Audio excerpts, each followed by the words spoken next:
But we didn't want to judge. We rejected Yahweh from being our king and decided we wanted a fleshly man set over us as king.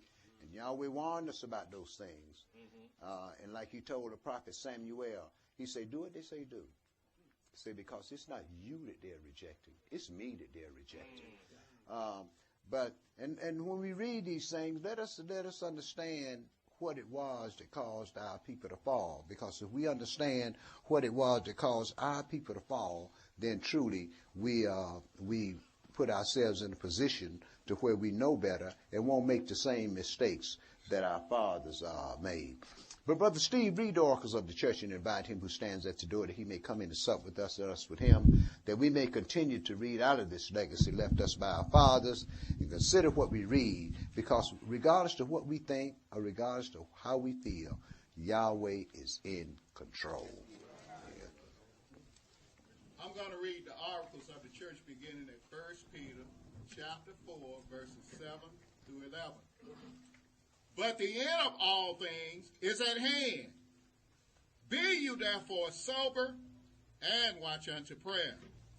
And above all things have fervent love among yourselves, for love shall cover the multitude of sins. Use hospitality one to another without grudging. As every man have received a gift, even so minister the same one to another as good stewards of the manifold grace of Elohim. If any man speak, let him speak as the oracles of Elohim. If any man minister, let him do it as of the ability which Elohim giveth, that Elohim in all things may be glorified through Yeshua HaMashiach, to whom be praise and dominion forever and ever. Amen. Amen. Ephesians chapter 4, verse 29. Let no corrupt communication proceed out of your mouth, but that which is good to the use of edifying, that it may minister grace unto the hearers, and grieve not the Holy Spirit of Elohim, whereby you are sealed unto the day of redemption. Amen. Let all bitterness and wrath and anger and clamor and evil speaking be put away from you with all malice. And be you kind one to another, tender-hearted, forgiving one another, even as Elohim, for the anointed one's sake, have forgiven you. Be you therefore followers of Elohim as dear children, and walk in love, as the anointed one also have loved us, and have given himself for us an offering and a sacrifice to Elohim for a sweet-smelling savor. But fornication and all uncleanness, all covetousness, let it not be once named among you as becometh saints, neither filthiness, nor foolish talking, nor jesting, which are not convenient, but rather giving of thanks. Amen. Revelations chapter 3, verses 20 through 22. Behold, I stand at the door and knock. If any man hear my voice and open the door, I will come into him and will sup with him, and he with me. To him that overcometh will I grant to sit with me in my throne, even as I also overcame, and am set down with my Father in his throne. He that have an ear, let him hear what the Spirit says unto the churches. Amen. He that has an ear, let him hear what the Spirit says to the church and Holy Convention. I'd like to start our class today in 2 Samuel chapter 5. Now, we read up to the death of Saul, and we knew about what Saul was all about. And we read up to his death, and now that he has died, another king had to sit on Yahweh's earthly throne here on this earth. See, Yahweh didn't sit on his throne. Yahweh sat on his throne in heaven. The Messiah doesn't even sit on Yahweh's throne. The Messiah sits on the throne of David. So what he did was he created, because man wanted it that way, he created an earthly throne for man to sit on, to rule over his people Israel. But let's pick this up at 2 Samuel chapter 5, and Brother Steve, read verse 1 through verse 5. 2 Samuel chapter 5, and verse 1 through verse 5. Verse 1.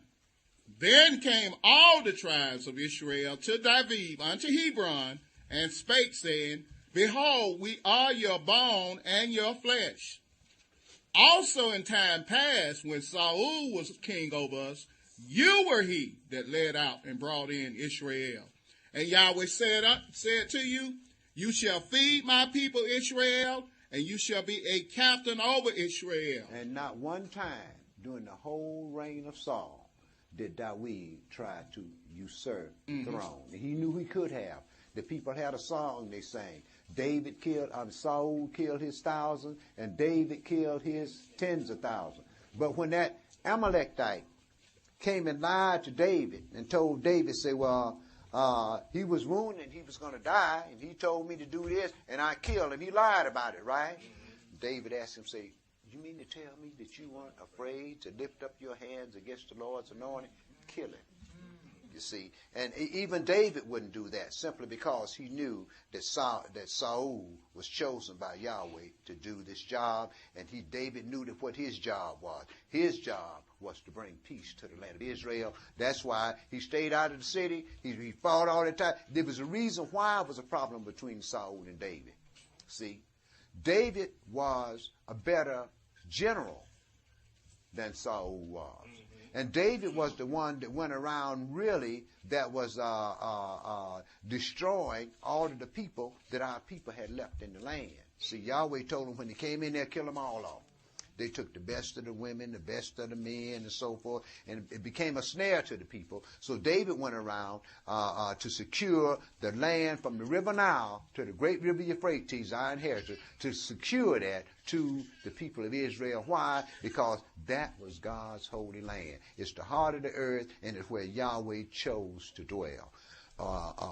Go ahead and read, Steve. 2 Samuel chapter 5, verse 3. So all the elders of Israel came to the king to Hebron. Now, he didn't say the young folks came. Because, see, we got a good example. We're going to get a good example of that, what happens when young folks are in power. See, go ahead and read, brother. And King David made a league with them in Hebron before Yahweh, and they anointed David king over Israel. David was 30 years old when he began to reign, and he reigned 40 years. In Hebron, he reigned over Yehudah 7 years and 6 months. And in Jerusalem, he reigned 33 years over all Israel and Yehudah. Chapter 7, and verse 1 through verse 29. Now, we know they made David king, right? Okay, let's pick this up later on in David's reign. Go ahead and read, brother. And it came to pass, when the king sat in his house, and Yahweh had given him rest round about from all his enemies, that the king said unto Nathan the prophet, See now, I dwell in an house of cedar, but the ark of Elohim dwelleth within curtains. Now we see why Yahweh loved David so much, didn't he? David cared about Israel, and David wanted to build Yahweh a place of habitation right among his people. You see. Go ahead and read, brother. Verse 3. And Nathan said to the king, Go, do all that is in your heart, for Yahweh is with you. And it came to pass that night that the word of Yahweh came unto Nathan, saying, Go and tell my servant David, thus says Yahweh, shall you build me a house for me to dwell in? You going to build me a house? You mean to tell me you going to build me a house? As bloody as you are, you going to build me a house? Well, go ahead and read, brother. Verse 6. Whereas I have not dwelt in any house since the time that I brought up the children of Israel out of Egypt, even to this day, but have walked in a tent and in a tabernacle. In all the places wherein I have walked with all the children of Israel, spake I a word with any of the tribes of Israel, whom I commanded to feed my people Israel, saying, Why build you not me a house of cedar? He said, did I go to any of the leaders? Out of all the places y'all dwell, have I went to any of the leaders of this people here and say, y'all build me a house? Go ahead, brother. 2 Samuel chapter 7, verse 8. Now therefore, so shall you say unto my servant David, Thus says Yahweh of hosts, I took you from the sheepcote, from following the sheep, to be ruler over my people, over Yisrael. And guess what? David never forgot that. He never forgot where Yahweh had brought him from.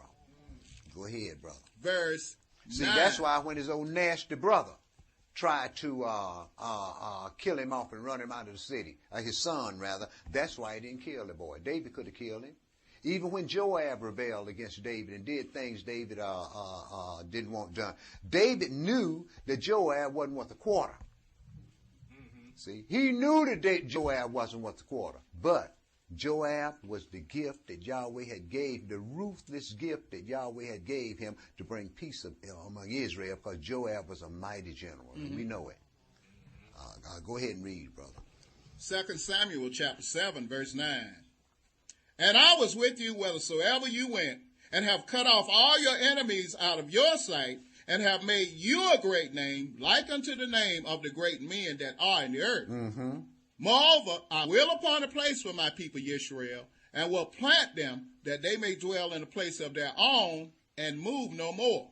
Neither shall the children of wickedness afflict them any more, as before time, and as since the time that I commanded judges to be over my people Yisrael, and have caused you to rest from all your enemies. Also Yahweh telleth you that he will make you a house. Now, verse 10, he said, moreover, I will appoint a place for my people Israel, and plant them, that they may dwell in a place of their own, and move no more. Neither shall the children of wickedness afflict them anymore as before time. So David knew that this was going to be for a great while to come. He knew that this wasn't going to be tomorrow. You see, because Israel was already in the land, right? Well, what did he mean by I will appoint a place for my people Israel? It's the same thing in Genesis 15. He told them, say, but in the fourth generation, the children of Israel shall come here again, because the iniquity of the Amorites have not been fulfilled, right? Israel wasn't even a nation, hadn't been even created as a nation. So what did he mean they're going to come here again? See, so it let us know that Israel will be put out of the land twice, you see. But the last time they will return, that they would be rulers of the earth, and no one will afflict them anymore. And let me tell y'all something. After being afflicted by Yahweh since 606 BC, it's about time. But see, it's the nature of our people that caused all of that. Yahweh didn't have anything to do with that. He had to go along with what he went along with, simply because our people made Yahweh serve him with their sin, simply because he had to fulfill the covenants that he made with Abraham. He killed off Jake from one end of the land to the other whenever he felt like it. But guess what? Guess what? It was always a remnant. And that remnant was the one that kept in God's eyesight while they was in the land. And it's the same thing when you're out of the land. It's the remnant. Those whose names are written in the Lamb's book of life for certain specific duties. You know them by their fruits. Go ahead and read, Steve. 2 Samuel chapter 7, verse 12. And when your days be fulfilled, and you shall sleep with your fathers, I will set up your seed after you, which shall proceed out of your bowels, and I will establish his kingdom. He shall build a house for my name, and I will establish the throne of his kingdom forever. I will be his father, and he shall be my son. If he commit iniquity, I will chasten him with the rod of men, and with the stripes of the children of men. But my mercy shall not depart away from him, as I took it from Saul, whom I put away before you. You see what Yahweh said? Yahweh said, this son I'm going to give you, David, if he's talking about the Messiah. Mm-hmm. He said, if he sins, I'm going to chasten him with the rod of the stripes of men. I don't care whether you sin or not. I'm not going to take my glory from him. See, Yahweh had already set things in place. But you know who rebelled against all of this? The people did. Go ahead and read, brother. So, Elder, they didn't think that Yahweh knew what was best for them. So, Elder, if provisions were given the son to sin, and we know he didn't, and the Father gave him provision, it was provision that if he did sin, he was going to be chastised, right? Did, I'm sorry, I'm asking him to ask you to put it on your shirt, not on your outer garment. I don't understand sign language. Now, I was just asking if it was provisions made in these verses for the son of David. If he's saying he was going to be chastened with the rod of men and with the stripes of children of men, therefore we shouldn't even try to even judge each other about sins, right? See what was our instructions? Judge not that you be not judged. Right. Mm-hmm. Because what judgment you meet, it's going to be meted to you again. Right. See? So he told you, don't judge. Let Yahweh judge, you see, because he's going to judge righteously. We're going to judge according to our own personal likes and dislikes and our own personal feelings. And that's what's caused our people a problem from the time that our nation was created until we go back into the land. So go ahead and read, brother. 2 Samuel chapter 7, verse 16. And your house and your kingdom shall be established forever before thee. Thy throne shall be established forever. Mm-hmm. According to all these words and according to all this vision, so did Nathan speak unto David. Then went King David in and sat before Yahweh, and he said, Who am I, O Adonai Elohim, and what is my house that you have brought me hitherto? Mm-hmm. And this was yet a small thing in your sight, O Adonai Elohim, but you have spoken also of your servant's house for a great while to come. And is this the manner of man, O Adonai Elohim? And what can David say more unto thee? For thou, Adonai Elohim, knowest thy servant. Praise Yah. For your word's sake, and according to your own heart, have you done all these great things to make your servant know them? Praise Yah. Wherefore thou art great, O Yahweh Elohim, for there is none like you, neither is there any Elohim beside you, according to all that we have heard with our ears. Mm-hmm. And what one nation in the earth is like thy people, even like Yisrael, whom Elohim went to redeem for a people to himself, and to make him a name, and to do for you great things and terrible for your land before your people, which you redeemed to you from Egypt, from the nations and their Elohims. For you have confirmed to yourself your people Yisrael to be a people unto you forever. And you, Yahweh, are become their Elohim. And now, Yahweh Elohim, the word that you have spoken concerning your servant and concerning his house, establish it forever and do as you have said. See, this is why when you read in the New Testament, this is why the Messiah said, I'm not sent but to the lost sheep of the house of Israel. But see, when you go to church, they skip all through that. See, this is why the Messiah himself said, you don't know what you worship. We know what we worship because salvation is of the Jews, right? Check this out. 90% of this congregation was Christians before they heard the word of God. Yeah. Go ahead, brother. In verse 12, when it says he will establish the throne, chapter 7, how do you know that's not Solomon? Well, Solomon's throne wasn't established forever. But wouldn't that be the same as like saying David's throne? No, it's Solomon's throne. Yahweh went to Solomon twice.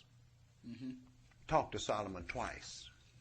And Solomon turned his back on Yahweh. You know why? He had to. It was already in the plans of things. See, the kingdom had to be divided at some time. And he picked Solomon's kingdom to divide it in. But it wasn't talking about, this is why he said, you speak of your servant's house for a great while to come. He knew it wasn't going to be apparently.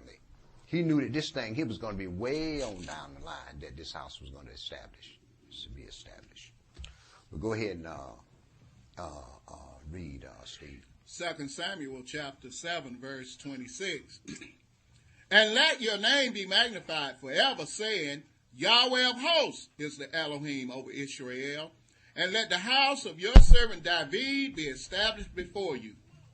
For thou, O Yahweh of hosts, Elohim of Israel, have revealed to your servant, saying, I will build thee a house. Therefore have thy servant found in his heart to pray this prayer unto thee. And now, O Adonai Elohim, you are the Elohim, and your words be true, and you have promised this goodness unto your servant. Therefore now let it please you to bless the house of thy servant, that it may continue forever before you.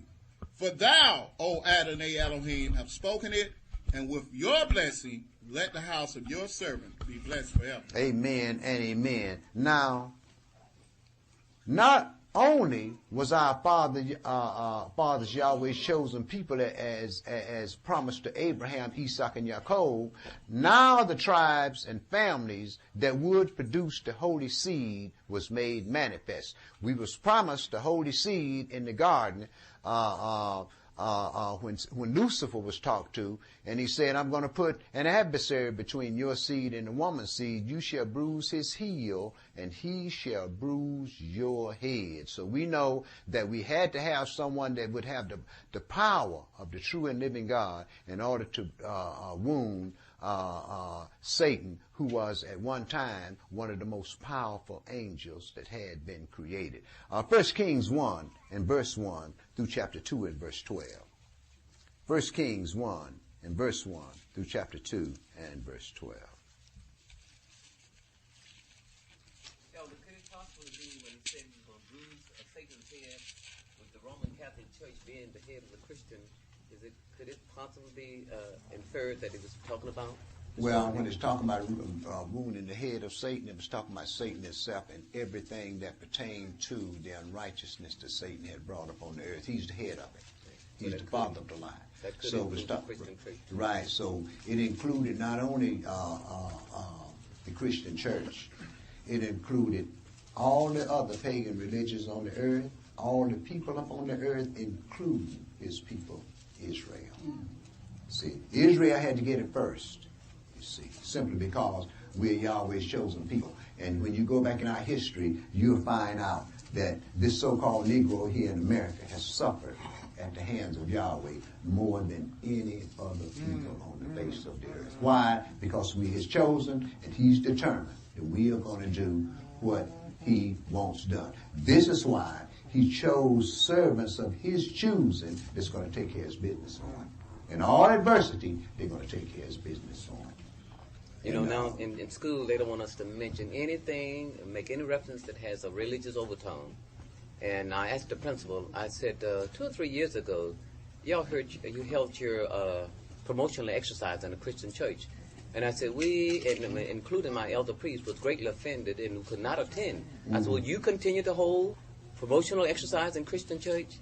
He tried to deny that he even held it there. Brother, I went. I know it. I know it. Brother, let me tell you something. The people that's over our people, that has authority, that don't know nothing about the truth, brother, they're out to follow orders. That's all they do is follow orders, and they will not do anything that's going to jeopardize their position in those church in those schools. When the orders come down, they're going to follow. It's just that simple. And here's the country. Here's the country that said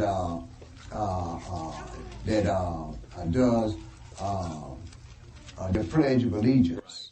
And then when they get to writing their constitutions and everything, they mention the words God in there. Now they want to take it off. Well, why don't you take it off their money? They want to take it out. That's right. Why don't you take it off their money? If you want to keep God in the church, then we should have rulers that's atheists. Because they go to church and then they come in and they put in their views and so forth, but then when it comes down to running the country, whatever their religious views are, they don't want to deal with that. We got a country. We got to separate church from state. How can you separate church from state? Who went to David?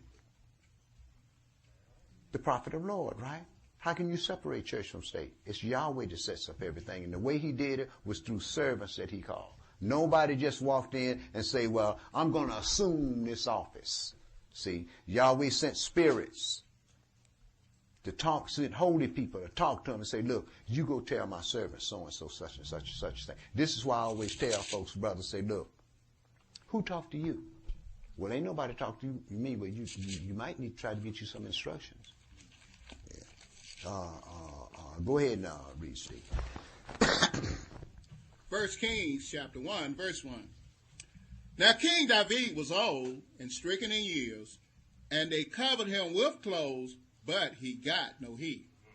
Wherefore his servant said unto him, let there be sought for my Adonai the king a young virgin, and let her stand before the king, and let her cherish him, and let her lie in thy bosom, that my Adonai the king may get heat. Mm-hmm. So they sought for a fair dancer throughout all the coast of Israel, and found Abishag a Shunammite, and brought her to the king. The same woman that one of his nasty sons tried to get people to give him to try to secure him in the kingdom, because she was David's servant. See, go ahead and read, brother. Verse 4. And the dancer was very fair, and cherished the king, and ministered to him, but the king knew her not. Then Adoniah, the son of Haggith, exalted himself, saying, I will be king. And he prepared him chariots and horsemen, and 50 men to run before him. Mm-hmm. And his father had not displeased him at any time in saying, Why have you done so? And he also was a very goodly man, and his mother bare him after Absalom. Mm-hmm. And he conferred with Joab, the son of Zeruiah, and with Abiathar the priest, and they following Adoniah helped him. Why? Because David has done got old, and he can't get around and do what they want him to do. But one thing about it, he was still king in Israel. You see, but you see what happened? His own sons tried to usurp that throne. See, and then got the high priest, got one of the priests in there with him to help him. Got the man's general to help him, right? Let's see what's happened. Go ahead, brother. Verse 8. But Zadok the priest, and Benaiah the son of Jehoiada, and Nathan the prophet, and Shimei, and Reiah, and the mighty men which belonged to David, were not with Adoniah. And Adoniah slew sheep and oxen and fat cattle by the stone of Zoheleth, which is by En-rogel, and called all his brethren the king's sons, and all of the men of Yehuda the king's servants. But Nathan the prophet, and Benaiah, and the mighty men, and Shlomo his brother, he called not. Wherefore Nathan spake unto Bathsheba, the mother of Shlomo, saying, Have you not heard that Adoniah the son of Haggith does reign, and David our Adonai knoweth it not? Now therefore come, let me, I pray you, give you counsel, that you may save your own life, and the life of your son Solomon. Mm-hmm. Go and get you in unto King David, and say unto him, Did not you, my Adonai, O king, swear unto your husband, saying, Your handmaid,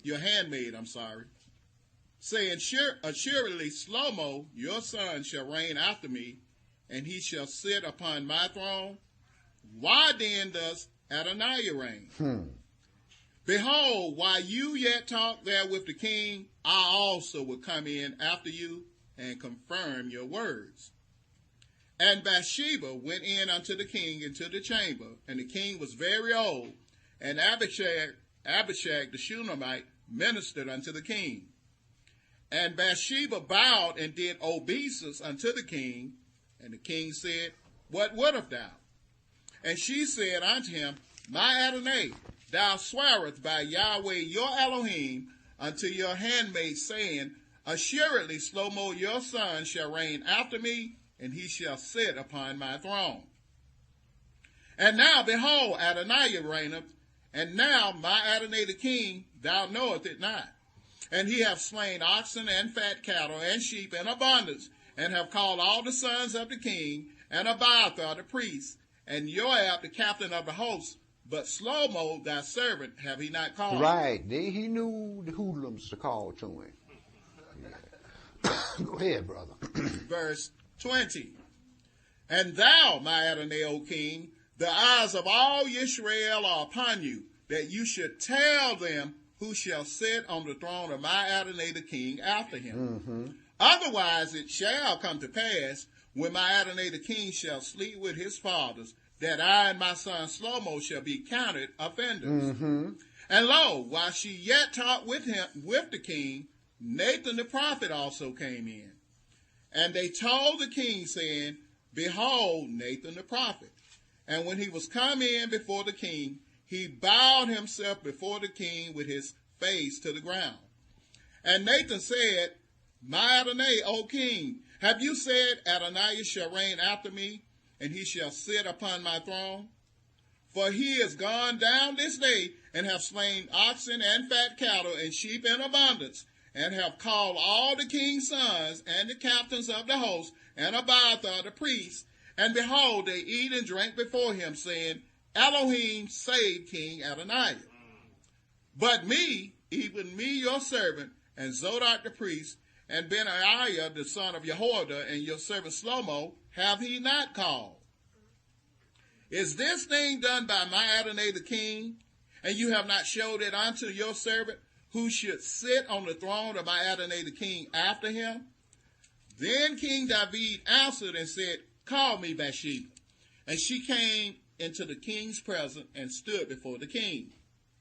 And the king swore and said, As Yahweh liveth, that have redeemed my soul out of all distress, even as I swear unto you by Yahweh Elohim of Yisrael, saying, Assuredly Shlomo your son shall reign after me, and he shall sit upon my throne in my stead. Even so will I certainly do this day. Then Bathsheba bowed with her face to the earth, and did reverence to the king, and said, Let my Adonai King David live forever. And King David said, Call me Zodok the priest, and Nathan the prophet, and Benaiah the son of Jehoiada. And they came before the king. The king also said unto them, Take with you the servants of your Adonai, and call Shlomo my son to ride upon mine own mule, and bring him down to Jihon. And let Zodok the priest and Nathan the prophet anoint him their king over all Yisrael. And blow you with the trumpet, and say, Elohim save King Shlomo. Then you shall come up after him, that he may come and sit upon my throne. For he shall be king in my stead, and I have appointed him to be ruler over Yisrael and over Yehudah. And Benaiah the son of Jehoiada answered the king and said, Amen. Yahweh Elohim of my Adonai the king say so too. As Yahweh have been with my Adonai the king, even so be he with Shlomo, and make his throne greater than the throne of my Adonai King David. So Zodok the priest and Nathan the prophet and Benaiah the son of Jehoiada and the Kerethites and the Pelethites went down and called Shlomo to ride upon King David's mule, and brought him to Jihon. And Zodok the priest took a horn of oil out of the tabernacle and anointed Shlomo. And they blew the trumpet, and all the people said, Elohim save King Shlomo. And all the people came up after him, and the people piped with pipes and rejoiced with great joy, so that the earth rent with the sound of them. And Adoniah and all the guests that were with him heard it as they made an end of eating. And when Joab heard the sound of the trumpet, he said, Wherefore is this noise of the city being in an uproar? Mm-hmm. And while he yet spake, behold, Jonathan the son of Abiathar the priest came, and Adoniah said unto him, Come in, for you are a valiant man, and bringeth good tidings. And Jonathan answered and said to Adoniah, Verily our Adonai King David have made Shlomo king. And the king hath sent with him Zodok the priest, and Nathan the prophet, and Benaiah the son of Jehoiada, and the Kerethites, and the Pelethites, and they have caused him to ride upon the king's mule. And Zodok the priest and Nathan the prophet have anointed him king in Jihon, and they are come up from thence rejoicing, so that the city rang again. This is the noise that you have heard. And also Shlomo sitteth on the throne of the kingdom. And moreover, the king's servant came to bless our Adonai King David, saying, Elohim make the name of Shlomo better than your name, and make his throne greater than your throne. And the king bowed himself upon the bed. And also thus says the king, Blessed be Yahweh Elohim of Yisrael, which have given one to sit on my throne this day, mine eyes even seeing it. And all the guests that were with Adoniah were afraid, and rose up, and went every man his way. And Adoniah feared because of Shlomo, and arose and went, and caught hold on the horns of the altar. And it was told Shlomo, saying, Behold, Adoniah feareth King Shlomo. For lo, he have caught hold on the horns of the altar, saying, Let King Shlomo swear unto me today that he will not slay his servant with the sword. And Shlomo said, If he will show himself a worthy man, there shall not a hair of him fall to the earth. But if wickedness shall be found in him, he shall die. So King Shlomo went, and they brought him down from verse 53. So King Shlomo sent, and they brought him down from the altar, and he came and bowed himself to King Shlomo, and Shlomo said unto him, Go to your house. He should have killed him right then. He should have killed him right then. If he would have did it then, he wouldn't have to worry about it later on. See? Go ahead and read, brother. 1 Kings chapter 2, verse 1. Now the days of David drew near that he should die, and he charged Shlomo his son, saying, I go the way of all the earth. Be you strong, therefore, and show yourself a man, and keep the charge of Yahweh your Elohim, to walk in his ways, to keep his statutes and his commandments and his judgments and his testimonies, as it is written in the law of Moshe, that you may prosper in all that you do, and whithersoever you turn yourself, that Yahweh may continue his word which he spake concerning me, saying, If your children take heed to their way, to walk before me in truth with all their heart and with all their soul, that shall not fail you, said he, a man on the throne of Israel.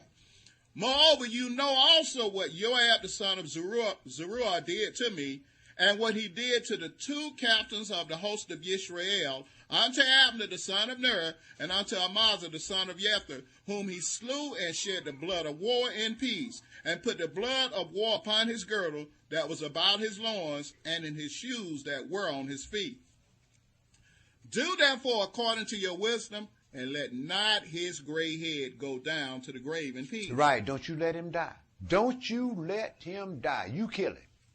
Now this was David's general, right? He said, don't you let him die, Shlomo. You kill him. Go ahead and read, brother. 1 Kings, chapter 2, verse 7. But show kindness unto the sons of Barzillai the Gileadite, and let them be of those that eat at your table. For so they came to me when I fled because of Absalom your brother. And behold, you have with you Shimei the son of Jerah, a Benjamite of Bahurim, which cursed me with a grievous curse in the day when I went to Mahanaim.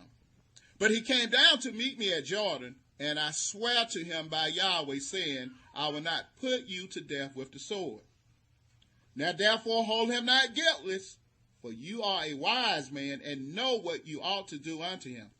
But his gray head bring you down to the grave with blood. Right, you kill him too now. Go ahead, brother. Get rid of all these enemies you got. Get rid of them. Go ahead, brother. Verse 10. So David slept with his fathers, and was buried in the city of David. And the days that David reigned over Israel were 40 years. 7 years reigned he in Hebron, and 33 years reigned he in Jerusalem. Then sat Shlomo upon the throne of David his father, and his kingdom was established greatly. Okay, my brother, chapter 3 and verse 5 through verse 15.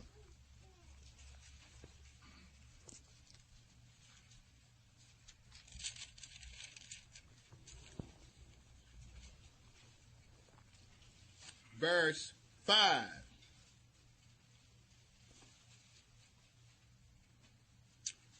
In Gibeon, Yahweh appeared to Shlomo in a dream by night, and Elohim said, Ask what I shall give you.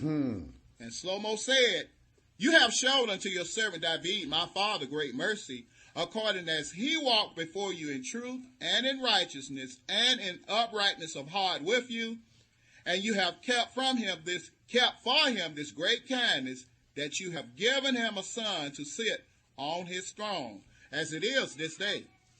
And now, O Yahweh, my Elohim, you have made your servant king instead of David, my father. And I am but a little child. I know not how to go out or come in. And your servant is in the midst of your people, which you have chosen, a great people that cannot be numbered nor counted for multitude. Give therefore your servant an understanding heart to judge your people, that I may discern between good and bad. For who is able to judge this your so great a people? And the speech pleased Yahweh that Shlomo had asked this thing. And El said unto Shlomo, because you have asked this thing, and have not asked for yourself long life, neither have asked riches for yourself, nor have asked the life of your enemies, but have asked for yourself understanding to discern judgment, behold, I have done according to your words. Lo, I have given you a wise and understanding heart, so that there was none like you before you, neither after you shall any arise like unto you. Including Messiah. The Messiah didn't say there was one that was wiser than Solomon here. He said there was one that was greater than Solomon was here. Go ahead and read, brother. Verse 13. And I have also given you that which you have not asked, both riches and honor, so that there shall not be any among the kings like unto you all your days. And if you will walk in my ways to keep my statutes and my commandments, as your father David did walk, then will I lengthen your days. And Shlomo awoke, and behold, it was a dream. And he came to Jerusalem and stood before the ark of the covenant of Yahweh, and offered up burnt offerings, and offered peace offerings, and made a feast to all his servants. Okay, my brother, chapter 5 and verse 1 through chapter 6 and verse 14.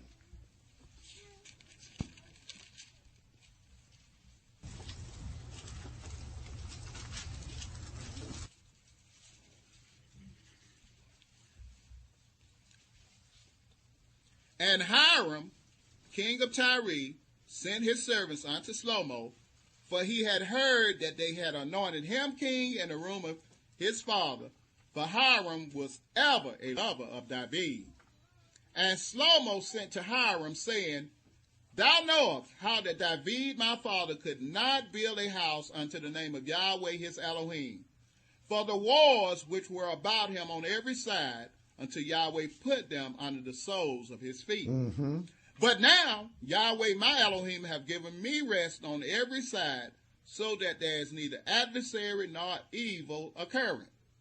And behold, I purpose to build a house unto the name of Yahweh my Elohim, as Yahweh spake unto David my father, saying, Your son, whom I will set upon your throne in your room, he shall build a house unto my name. Now therefore command you that they hew me cedar trees out of Lebanon, and my servants shall be with your servants, and unto you will I give hire for my servants according to all that you shall appoint. For you know that there is not among us any that can skill to hew timber like unto the Sidonians. And it came to pass, when Hiram heard the words of Shlomo, that he rejoiced greatly, and said, Blessed be Yahweh this day, which have given unto David a wise son over this great people. And Hiram sent to Shlomo, saying, I have considered the things which you have sent to me for, and I will do all your desire concerning timber of cedar, and concerning timber of fir. My servants shall bring them down from Lebanon unto the sea, and I will convey them by sea in floats unto the place that you shall appoint me, and will cause them to be discharged there, and you shall receive them. And you shall accomplish my desire in giving food for my household. So Hiram gave Shlomo cedar trees and fir trees according to all his desire. And Shlomo gave Hiram 20,000 measures of wheat for food to his household, and 20 measures of pure oil. Thus gave Shlomo to Hiram year by year. And Yahweh gave Shlomo wisdom as he promised him, and there was peace between Hiram and Shlomo, and they two made a league together. And King Shlomo raised a levy out of all Yisrael, and the levy was 30,000 men. And he sent them to Lebanon, 2,000 a month by courses. A month they were in Lebanon, and 2 months at home. And Adoniram, was over the levy. And Shlomo had 70,010 that bare burdens, and 80,000 hewers in the mountains, beside the chief of Shlomo's officers, which were over the work, 3,300, which ruled over the people that wrought in the work. And the king commanded, and they brought great stones, costly stones, and huge stones to lay the foundation of the house. And Shlomo's builders and Hiram's builders did hew them, and the stone squarers. So they prepared timber and stones to build the house. And it came to pass in the 480th year after the children of Israel were come out of the land of Egypt, in the 4th year of Shlomo's reign over Israel, in the month Sif, which is the 2nd month, that he began to build the house of Yahweh. Verse 11. And the word of Yahweh came to Shlomo, saying, concerning this house which you are in building, if you will walk in my statutes and execute my judgments and keep all my commandments to walk in them, then will I perform my word with you, which I spake unto David your father. And I will dwell among the children of Israel, and will not forsake my people Israel. So Shlomo built the house and finished it. And we also know that Shlomo did more than build the house and finish it. Shlomo did a whole lot of things that turned the true and living God against him, and because of those things, the kingdom was taken from Shlomo. Chapter 9 and verse 1 through verse 9.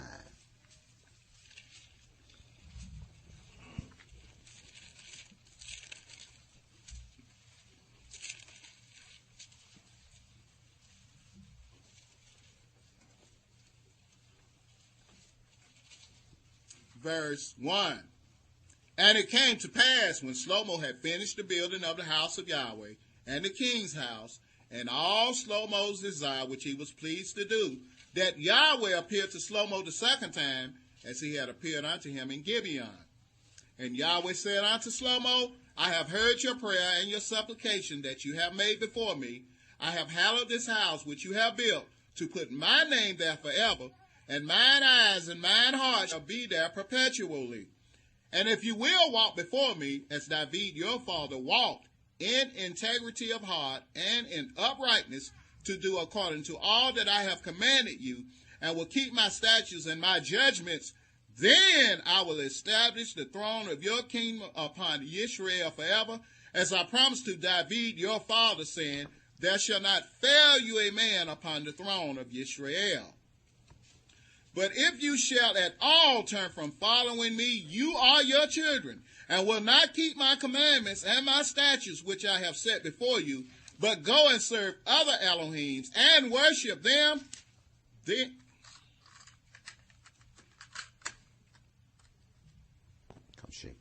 verse 5. Then I will establish the throne of thy kingdom upon Israel forever, as I promised to David your father, saying, there shall not fail thee a man upon the throne of Israel.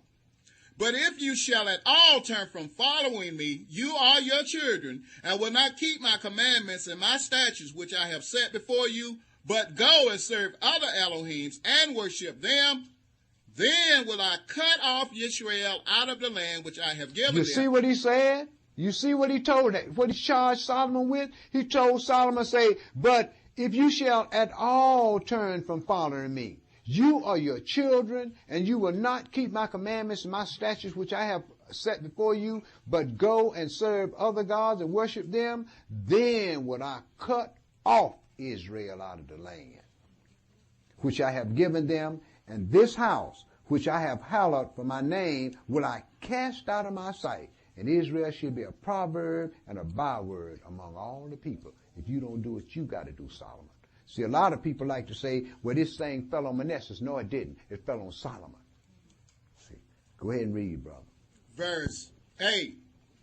And at this house, which is high, everyone that passes by it shall be astonished and shall hiss, and they shall say, why have Yahweh done thus unto this land and to this house? And they shall answer, because they forsook Yahweh their Elohim, who brought forth their fathers out of the land of Egypt, and have taken hold upon other Elohims, and have worshipped them and served them. Therefore have Yahweh brought upon them all this evil. Okay, my brother, chapter 11 and 1 through 12, 19.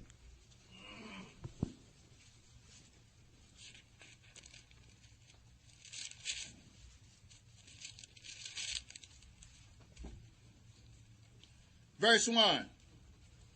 But King Shlomo loved many strange women, together with the daughter of Pharaoh, women of the Moabites, Ammonites, Edomites, Sidonians, and Hittites, of the nations concerning which Yahweh said unto the children of Israel, you shall not go in to them, neither shall they come in unto you.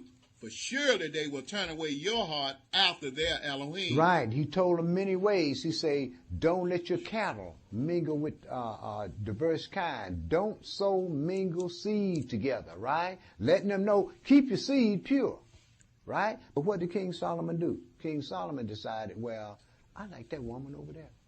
And I like that woman over there. I mean, her husband got all of this power and this might and everything, and he can do this for me. Right. Go ahead and read, brother. Shlomo cleaved unto these in love. Verse 3. And he had 700 wives, princesses, and 300 concubines, and his wives turned away his heart. For it came to pass when Shlomo was old that his wives turned away his heart after other Elohims, and his heart was not perfect with Yahweh his Elohim, as was the heart of David his father. For Shlomo went after Ashtoreth, the goddess of the Sidonians, and Milcom, the abomination of the Ammonites.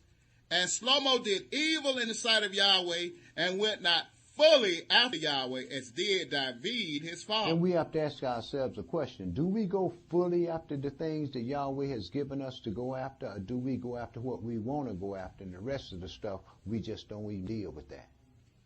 Go ahead, brother. Verse 7. Then did Shlomo build a high place for Chemosh, the abomination of Moab, in the hill that is before Jerusalem, and for Melech, the abomination of the children of Ammon. And likewise did he for all his strange wives, which burnt incense and sacrifice unto their Elohims. And Yahweh was angry with Shlomo, because his heart was turned from Yahweh Elohim of Israel, which had appeared unto him twice. Had appeared unto him twice. Twice. And this brother still turned away. Go ahead and read it, brother. And had commanded him concerning this thing, that he should not go after other Elohims. But he kept not that which Yahweh commanded. He didn't told him don't commit sin. He told him don't go after other gods, didn't he? Mm-hmm. Go ahead, brother. Verse 11. Wherefore Yahweh said unto Shlomo, for as much as this is done of you, and you have not kept my covenant and my statutes which I have commanded you, I will surely rend the kingdom from you, and will give it to your servant. Notwithstanding in your days, I will not do it for David your father's sake, but I will rend it out of the hand of your son. Howbeit, I will not rend away all the kingdom, but will give one tribe to your son for David my servant's sake, and for Jerusalem's sake, which I have chosen. And Yahweh stirred up an adversary unto Shlomo, Hadad the Edomite. He was of the king's seed in Edom. Verse 26, brother. And Jeroboam the son of Nebat, an Ephrathite of Zerida, Shlomo's servant, whose mother's name was Zeruah, a widow woman, even he lifted up his hand against the king. And this was the cause that he lifted up his hand against the king. Shlomo built Milo, and repaired the breaches of the city of David his father. And the man Jeroboam was a mighty man of valor. And Shlomo, seeing the young man that he was industrious, he made him ruler over all the charge of the house of Joseph. And it came to pass at that time, when Jeroboam went out of Jerusalem, that the prophet Ahiah the Shulamite found him in the way, and he had clad himself with a new garment, and they two were along in the field. And Ahiah caught the new garment that was on him, and rent it in 12 pieces. And he said to Jeroboam, take you 10 pieces. For thus says Yahweh Elohim of Israel, behold, I will rend the kingdom out of the hand of Shlomo, and will give 10 tribes to you. But he shall have one tribe for my servant David's sake, and for Jerusalem's sake, the city which I have chosen out of all the tribes of Israel, because that they have forsaken me, and have worshipped Ashtoreth, the goddess of the Sidonians, Chemosh, the god of the Moabites, and Milcom, the Elohim of the children of Ammon, and have not walked in my ways to do that which is right in mine eyes, and to keep my statutes and my judgments, as did David his father. Howbeit, I will not take the whole kingdom out of his hand, But I will make him prince all the days of his life for David my servant's sake, whom I chose, because he kept my commandments and my statutes. But I will take the kingdom out of his son's hand, and will give it unto you, even 10 tribes. And unto his son will I give 1 tribe, that David my servant may have a light always before me in Jerusalem, the city which I have chosen me to put my name there. And I will take you, and you shall reign according to all that your soul desireth, and shall be king over Israel. And it shall be, if you will hearken unto all that I command you, and will walk in my ways, and do that is right in my sight, to keep my statutes and my commandments, as David my servant did, that I will be with you, and build you a sure house, as I built for David, and will give Israel unto you. This is what I like about the true and living God. When you make covenants with the true and living God, he sent his angels to tell you what the deal is, so you won't have to even worry about that stuff no more. You'll know where you're getting your instructions from. Go ahead and read, brother. This one tribe, now we know divided in. Okay, that's what I thought. Levi was the priest. The holy temple would be built in Zion, and the Levites was the inheritors of all the suburbs around about Zion. That's why they weren't given a portion. See, Yahweh was their portion. So Levi was already in the city, and he gave them Benjamin. That's why when you get down to the New Testament and you find out the main bulk of the tribes that was brought over here as slaves was Benjamin, Judah, and Levi. That's why our folks sang, "'Tis that old ship of Zion." Okay. Go ahead and read, Steve. Verse 39. And I will for this afflict the seed of David, but not forever. And verse 40, Shlomo sought therefore to kill Jeroboam. And Jeroboam arose and fled into Egypt unto Shishak, king of Egypt, and was in Egypt unto the death of Shlomo. Right. Yahweh had him run down there. So this brother here, he'd be out of this brother's way, and this brother wouldn't kill him because he had already set him up as king, and he wanted Shlomo to go ahead and live his days out and not have to send the death angel to kill Solomon for messing with this boy. Go ahead and read, brother. Verse 41. And the rest of the acts of Shlomo and all that he did and his wisdom, are they not written in the book of the acts of Shlomo? And the time that Shlomo reigned in Jerusalem over all Israel was 40 years. And Shlomo slept with his fathers and was buried in the city of David his father. And Rehoboam his son reigned in his stead. Mm-hmm. And Rehoboam went to Shechem, for all Israel would come to Shechem to make him king.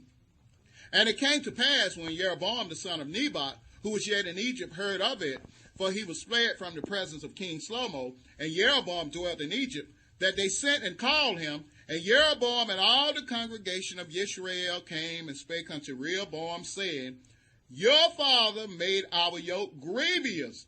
Now therefore make you the grievous service of your father, and his heavy yoke which he put upon us lighter, and we will serve you. Mm-hmm. And he said unto them, Depart yet for 3 days, then come again to me. And the people departed.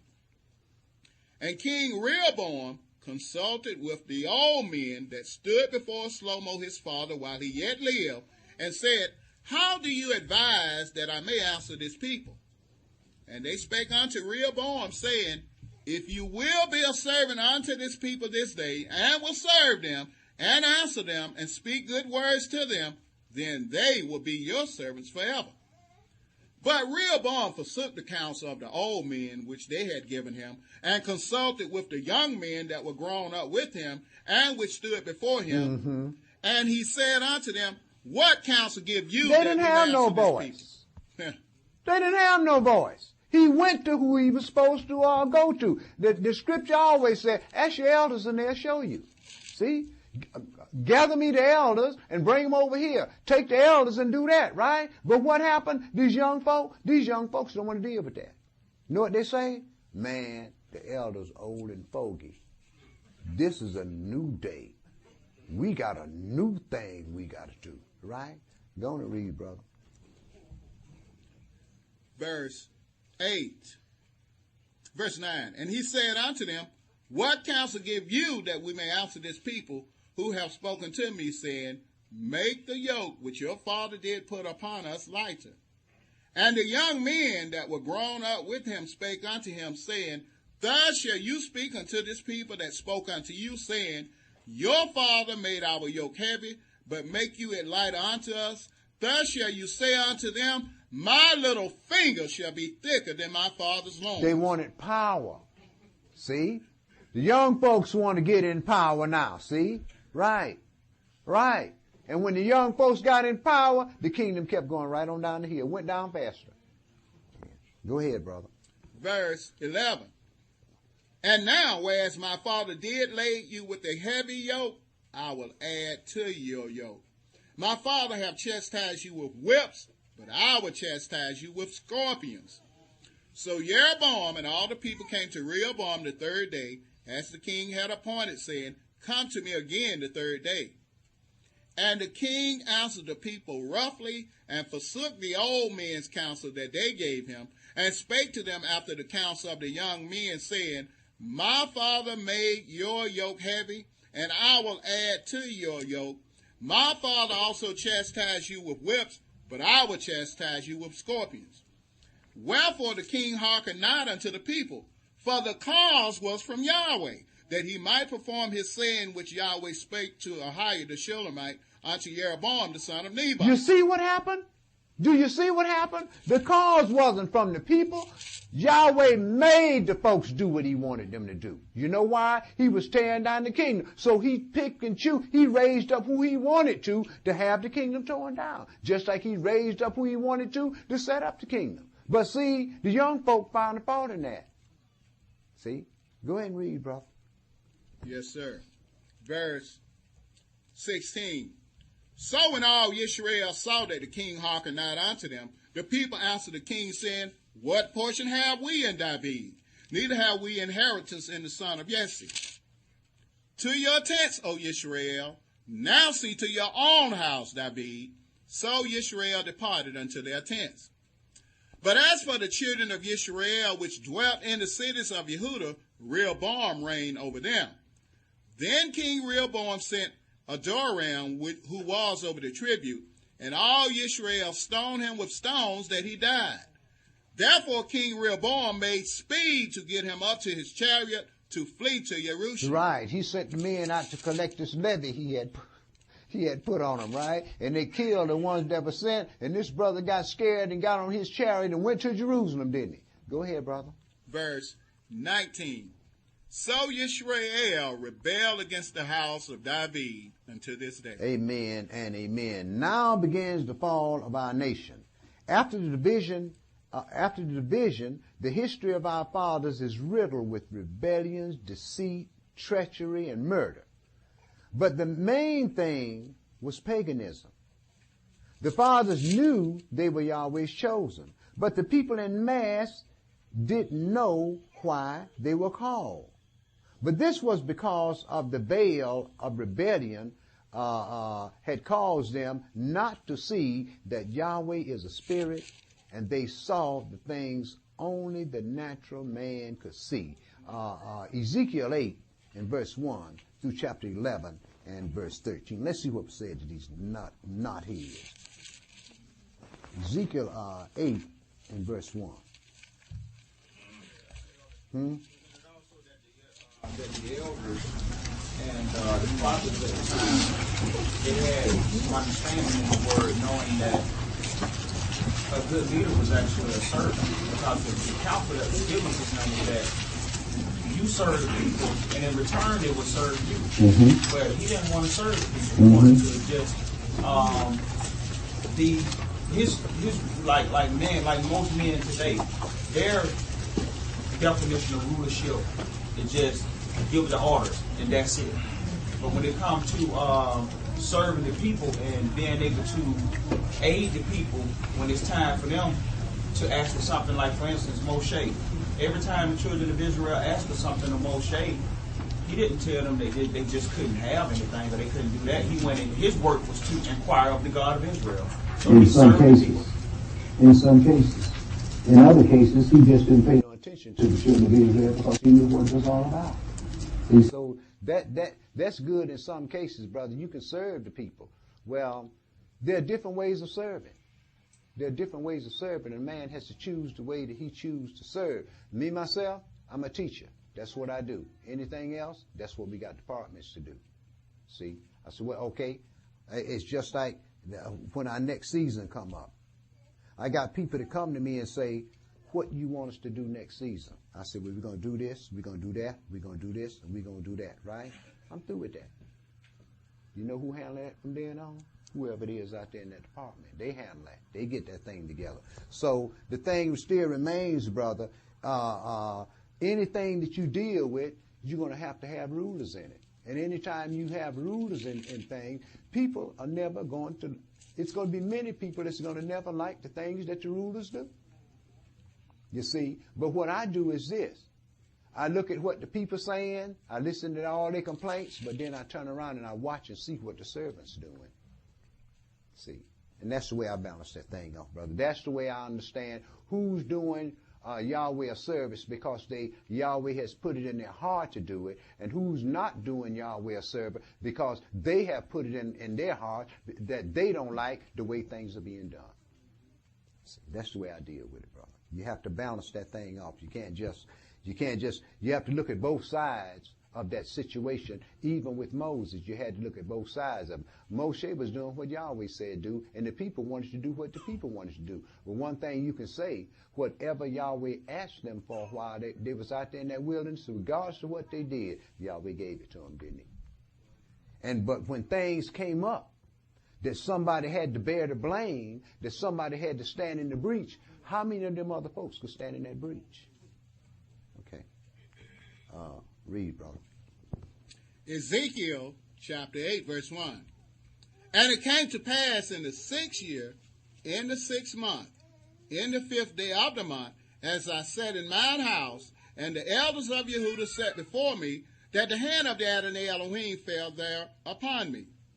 Then I beheld, and lo, a likeness as the appearance of fire, from the appearance of his loins even downward fire, and from his loins even upward as the appearance of brightness as the color of amber. And he put forth the form of a hand, and took me by a lock of mine head. And the Spirit lifted me up between the earth and the heaven, and brought me in the visions of Elohim to Jerusalem, to the door of the inner gate that looketh toward the north, where was the seat of the image of jealousy, which provoketh to jealousy. Mm-hmm. And behold, the glory of the Elohim of Israel was there, according to the vision that I saw in the plain. Now, ask yourself a question. Why was the spirit of jealousy in there? For division, to cause division among the people. Because of the division that had already been caused. And the spirit of jealousy, therefore, was there to do one thing, to destroy Israel. You know, we see even Ezekiel had locks. And I was at Emory yesterday, as I do monthly, for a workshop. And one brother who claimed to have been a Rastafarian made the statement that it was the Rastafarian who introduced people to locks. What's the difference between locks and dreadlocks? Yeah, I told him. I said, I beg to differ. I said, now, my people, the Hebrew Israelite, I said, have always worn locks. I said, even Samson had locks. I said, now maybe your people might have been the one who introduced them to dreadlocks, but I said, we have long worn locks. Right. You're absolutely right, bro. They had locks all the way back. Mm-hmm. See, when you braid hair, you braid, you lock. You braid, you lock. It's the same thing, us being married to Elohim. This spirit of jealousy is the same thing that applies to a man and his wife then, right? Of course. Same thing in the law, right? Of course. Okay. The spirit of jealousy is always there, brother. When sin abounds, the spirit of jealousy is always there. But what is it there for? Destruction. Okay. But the image of jealousy was always placed there for one purpose, to destroy Israel. Read. Verse 4. And behold, the glory of the Elohim of Israel was there, according to the vision that I saw in the plain. Mm-hmm. Then said he unto me, Son of man, lift up your eyes now toward the way of the north. So I lifted up mine eyes toward the way toward the north, And behold, northward at the gate of the altar, this image of jealousy in the entry. He said furthermore unto me, Son of man, do you see what they do? Even the great abominations that the house of Israel committed here, that I should go far from my sanctuary? But turn you yet again, and you shall see greater abominations. And he brought me to the door of the court, and when I looked, behold, a hole in the wall. Then said he unto me, Son of man, dig now in the wall. And when I had digged in the wall, behold, a door. And he said unto me, Go in and behold the wicked abominations that they do here. So I went in and saw, and behold, every form of creeping things and abominable beasts, and all the idols of the house of Israel portrayed upon the wall round about. And there stood before them 70 men of the ancients of the house of Israel, and in the midst of them stood Jaazaniah the son of Shaphan, with every man his censer in his hand, and a thick cloud of incense went up. Then said he unto me, Son of man, have you seen what the ancients of the house of Israel do in the dark, every man in the chambers of his imagery? For they say, Yahweh seeth us not, the Adonai have forsaken the earth. Right, he ain't right here, so I'm going to go ahead and do what I want to do. I'm going to go ahead and say what I want to say. He ain't standing right here.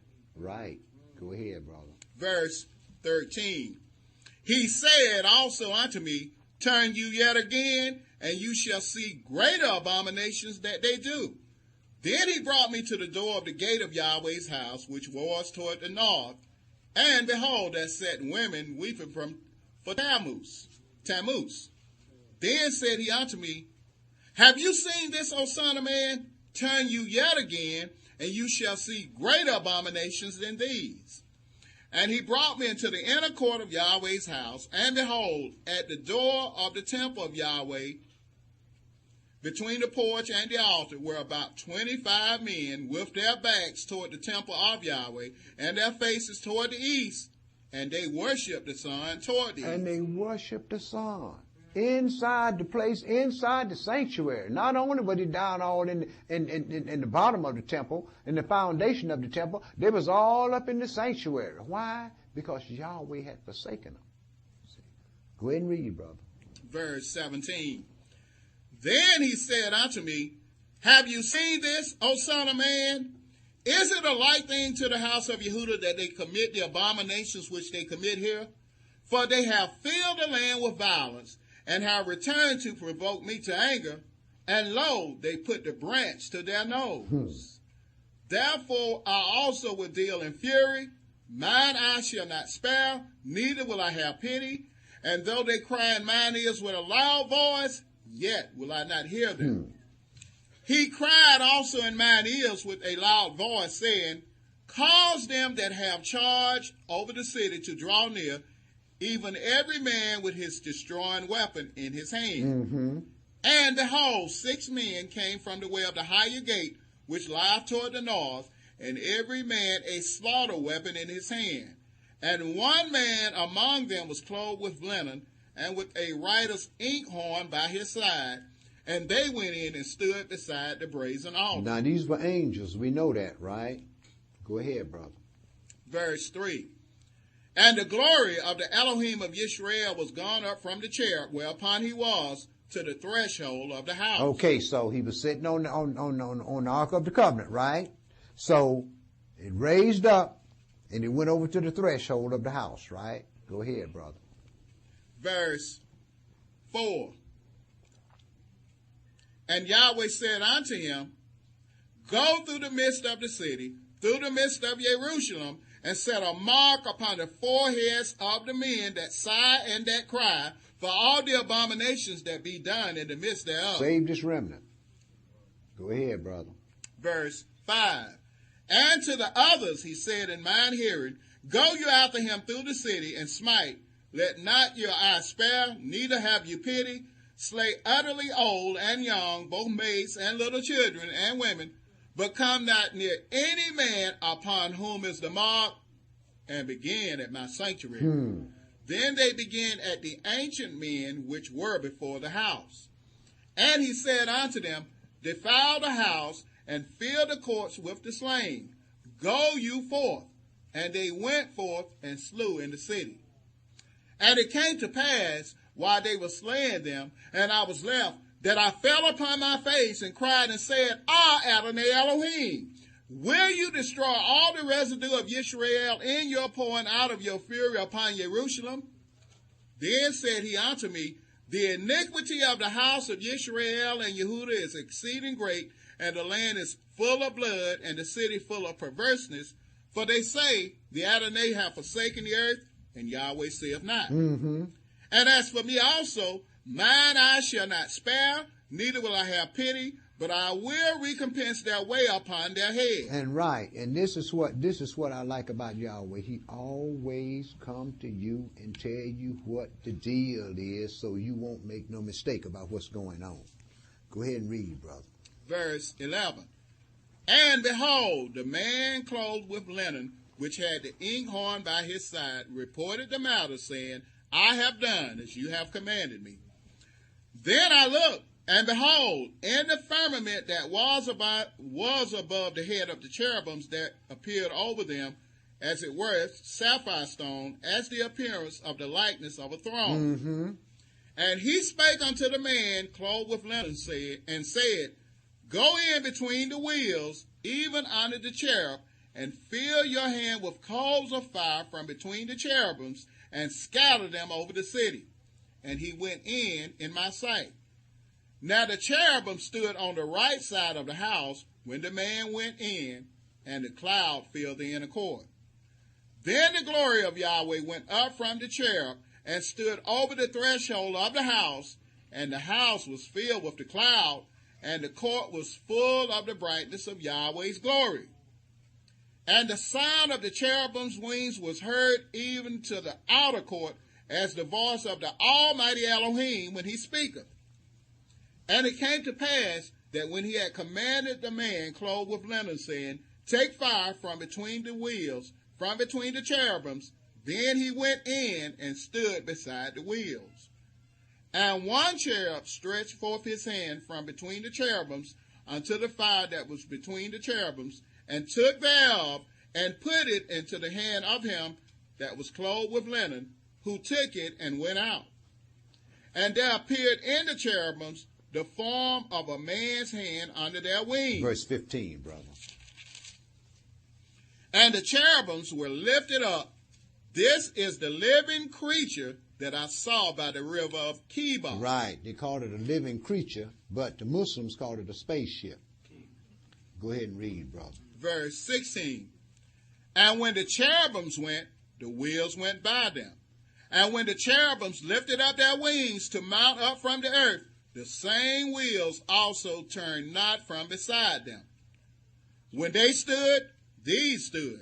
And when they were lifted up, these lifted up themselves also, for the spirit of the living creature was in them. Then the glory of Yahweh departed from off the threshold of the house, and stood over the cherubims. And the cherubims lifted up their wings, and mounted up from the earth in my sight. When they went out, the wheels also were beside them, and every one stood at the door of the east gate of Yahweh's house, and the glory of the Elohim of Israel was over them above. This is the living creature that I saw under the Elohim of Israel by the river of Kibar, and I knew that they were the cherubims.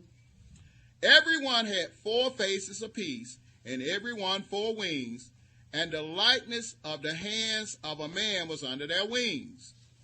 And the likeness of their faces was the same faces which I saw by the river of Kibar, their appearances and themselves. They went every one straight forward. Moreover, the Spirit lifted me up, and brought me unto the east gate of Yahweh's house, which looketh eastward. And behold, at the door of the gate 25 men, among whom I saw Yazaniah the son of Asir, and Pelathiah the son of Benaiah, princes of the people.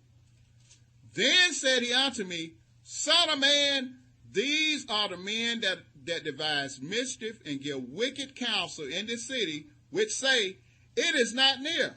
Let us build houses. This city is the cauldron, and we be the flesh. Therefore prophesy against them. Prophesy, O son of man. And the spirit of the Adonai fell upon me, and said unto me, Speak, thus says Yahweh.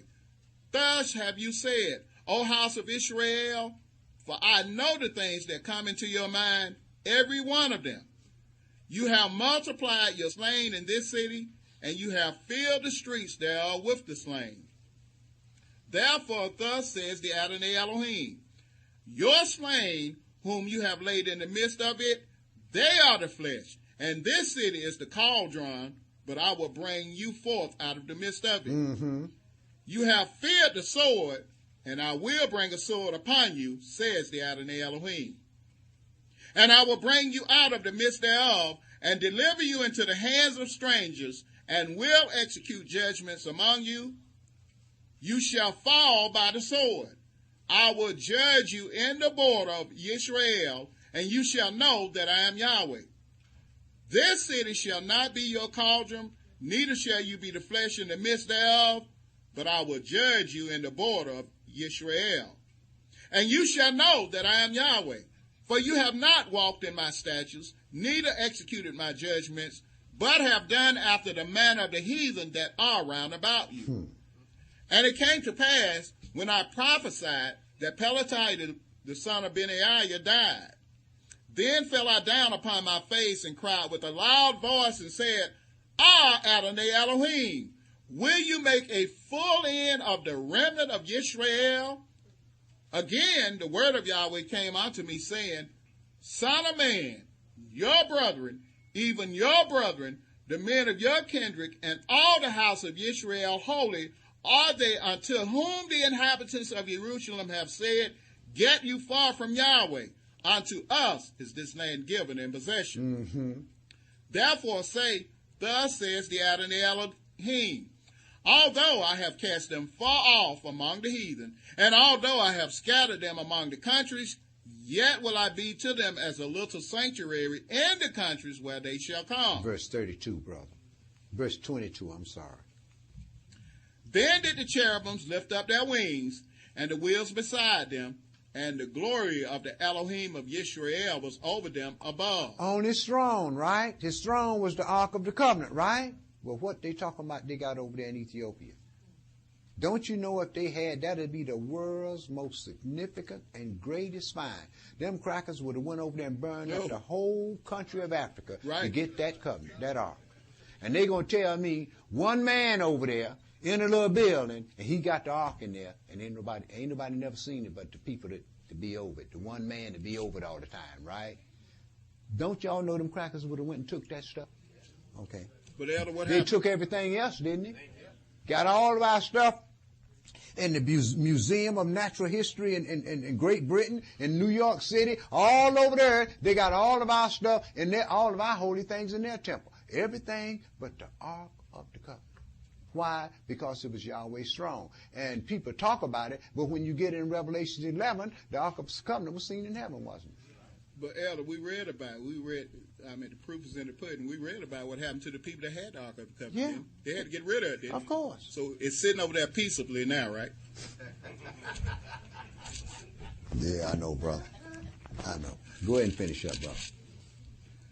We're supposed to go to 11 through 13. No, did you finish that up? Yes, sir, and we read one verse. Okay.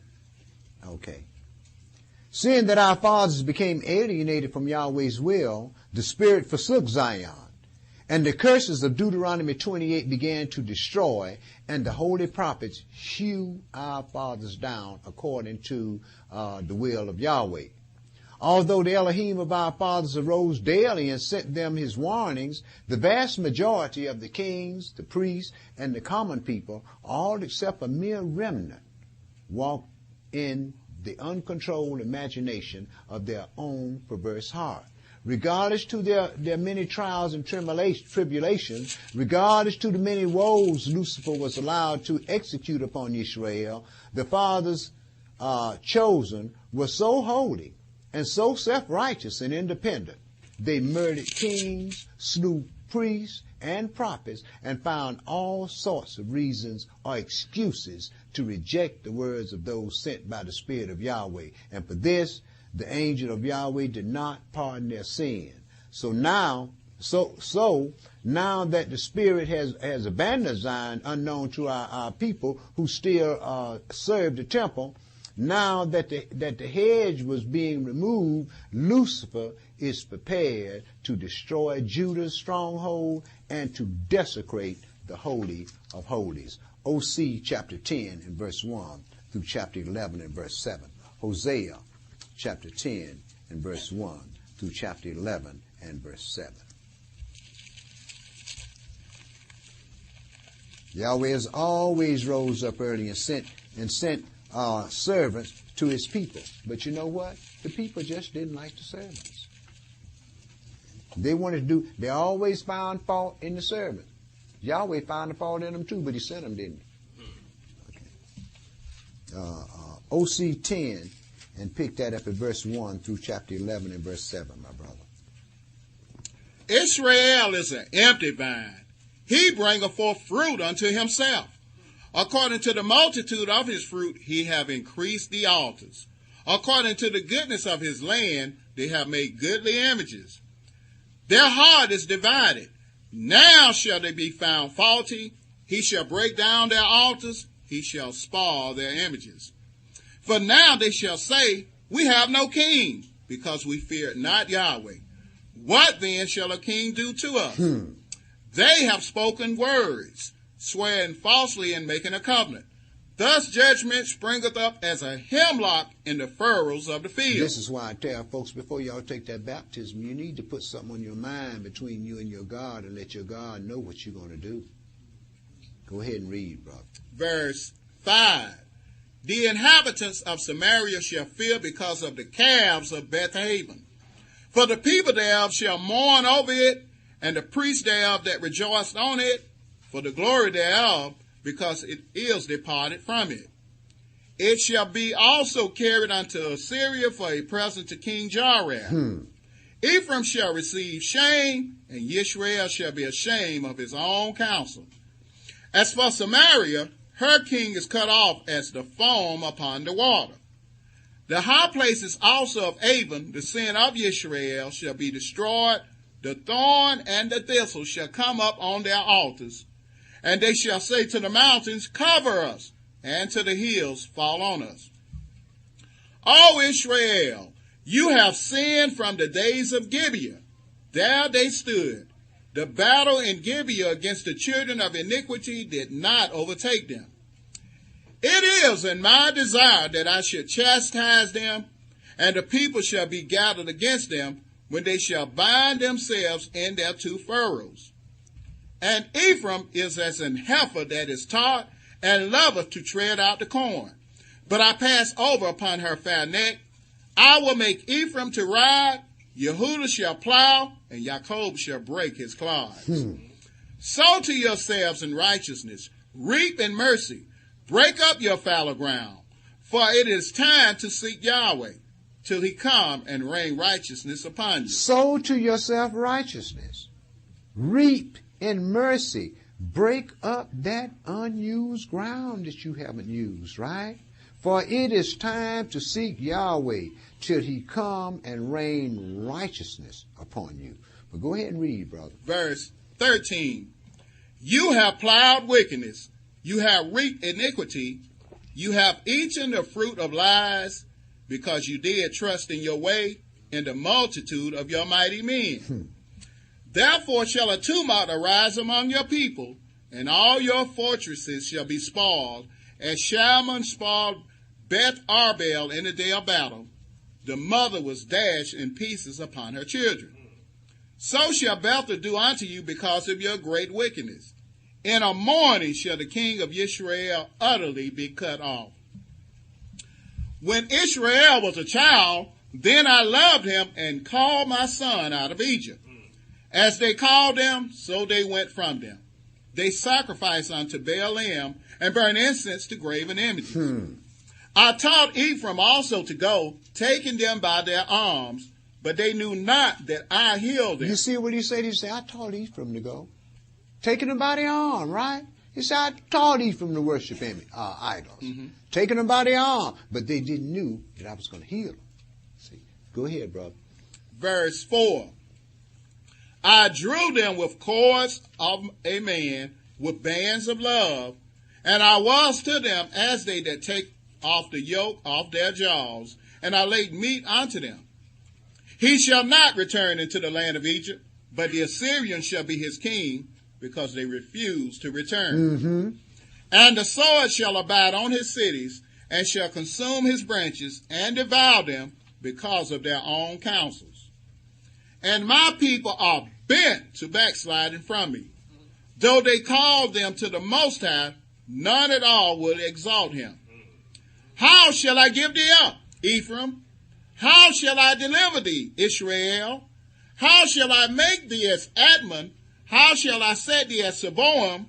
Mine heart is turned within me. My repentings are kindled together. I will not execute the fierceness of mine anger. I will not return to destroy Ephraim, for I am Elohim and not man, the Holy One in the midst of you, and I will not enter into the city. They shall walk after Yahweh. He shall roar like a lion. Then he shall roar. When he shall roar, then the children shall tremble from the west. They shall tremble as a bird out of Egypt, and as a dove out of the land of Assyria, and I will place them in their houses, says Yahweh. Read the next verse, brother. Oh, I went too far then. No, that's all right. Go ahead and read the next verse. Verse 12. Ephraim compasses me about with lies, and the house of Israel with deceit, but Yehudah yet ruleth with Elohim, and is faithful with the saints. Okay, my brother. 2 Kings 17, and let's pick that up at verse 1 through verse 41. Let's go and see what happened. 2 Kings 17, and verse 1 through verse 41. Let's go and see what happened.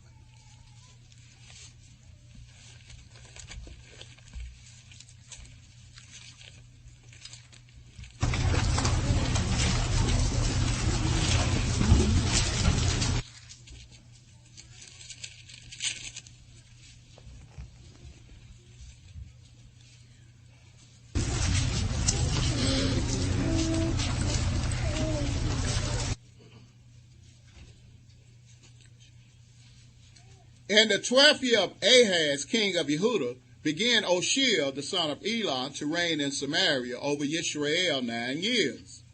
And he did that which was evil in the sight of Yahweh, but not as the kings of Israel that were before him. Against him came up Shalmaneser, king of Assyria, and Oshia became his servant and gave him presents. And the king of Assyria found conspiracy in Oshia, for he had sent messengers to So, king of Egypt, and brought no present to the king of Assyria, as he had done year by year. Therefore the king of Assyria shut him up and bound him in prison. Right. He's decided he's not going to pay this tribute. He's going to go and hire the king of Egypt to come up and help him. But you see what happened? The king of Assyria still came up and shut him up and bound him up in the prison. But go ahead and read, brother. Yes, sir. Verse 5. Then the king of Assyria came up throughout all the land and went up to Samaria and besieged it 3 years. In the 9th year of Oshia, the king of Assyria took Samaria and carried Israel away into Assyria and placed them in Halah and in Habor by the river of Gozan, and in the cities of the Russians. So they scattered them over that Middle East and all up in Europe and Asia, right? Go ahead, brother. Verse 7. For so it was that the children of Israel had sinned against Yahweh their Elohim, which had brought them up out of the land of Egypt, from under the hand of Pharaoh king of Egypt, and had feared other Elohims, and walked in the statutes of the heathen, whom Yahweh cast out from before the children of Israel, and of the kings of Israel, which they had made. And the children of Israel did secretly those things that were not right against Yahweh their Elohim, and they built them high places in all their cities, from the tower of the watchman to the fenced city. And they set them up images and groves in every high hill and under every green tree, and there they burned incense in all the high places, as did the heathen, whom Yahweh carried away before them, and wrought wicked things to provoke Yahweh to anger. For they serve idols, whereof Yahweh has said unto them, you shall not do this thing. Yet Yahweh testified against Israel and against Yehudah by all the prophets and by all the seers, saying, turn you from your evil ways, and keep my commandments and my statutes, according to all the law which I command your fathers, and which I sent to you by my servants the prophets. Notwithstanding, they would not hear, but hardened their necks, like to the neck of their fathers, that did not believe in Yahweh their Elohim.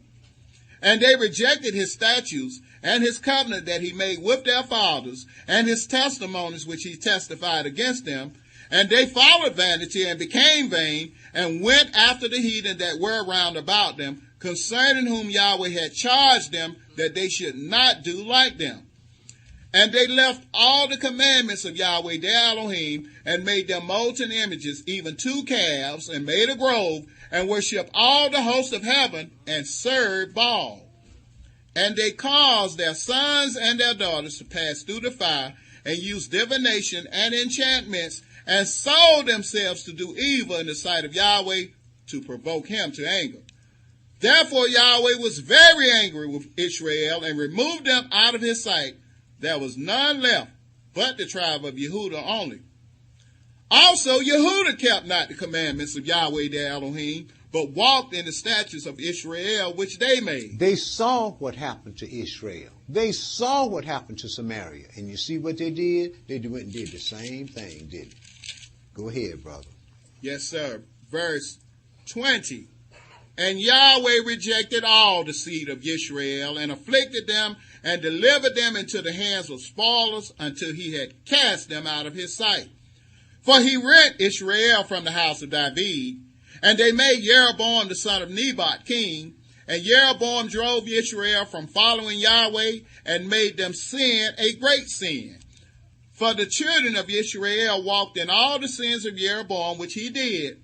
They departed not from them, until Yahweh removed Israel out of his sight, as he had said by all his servants.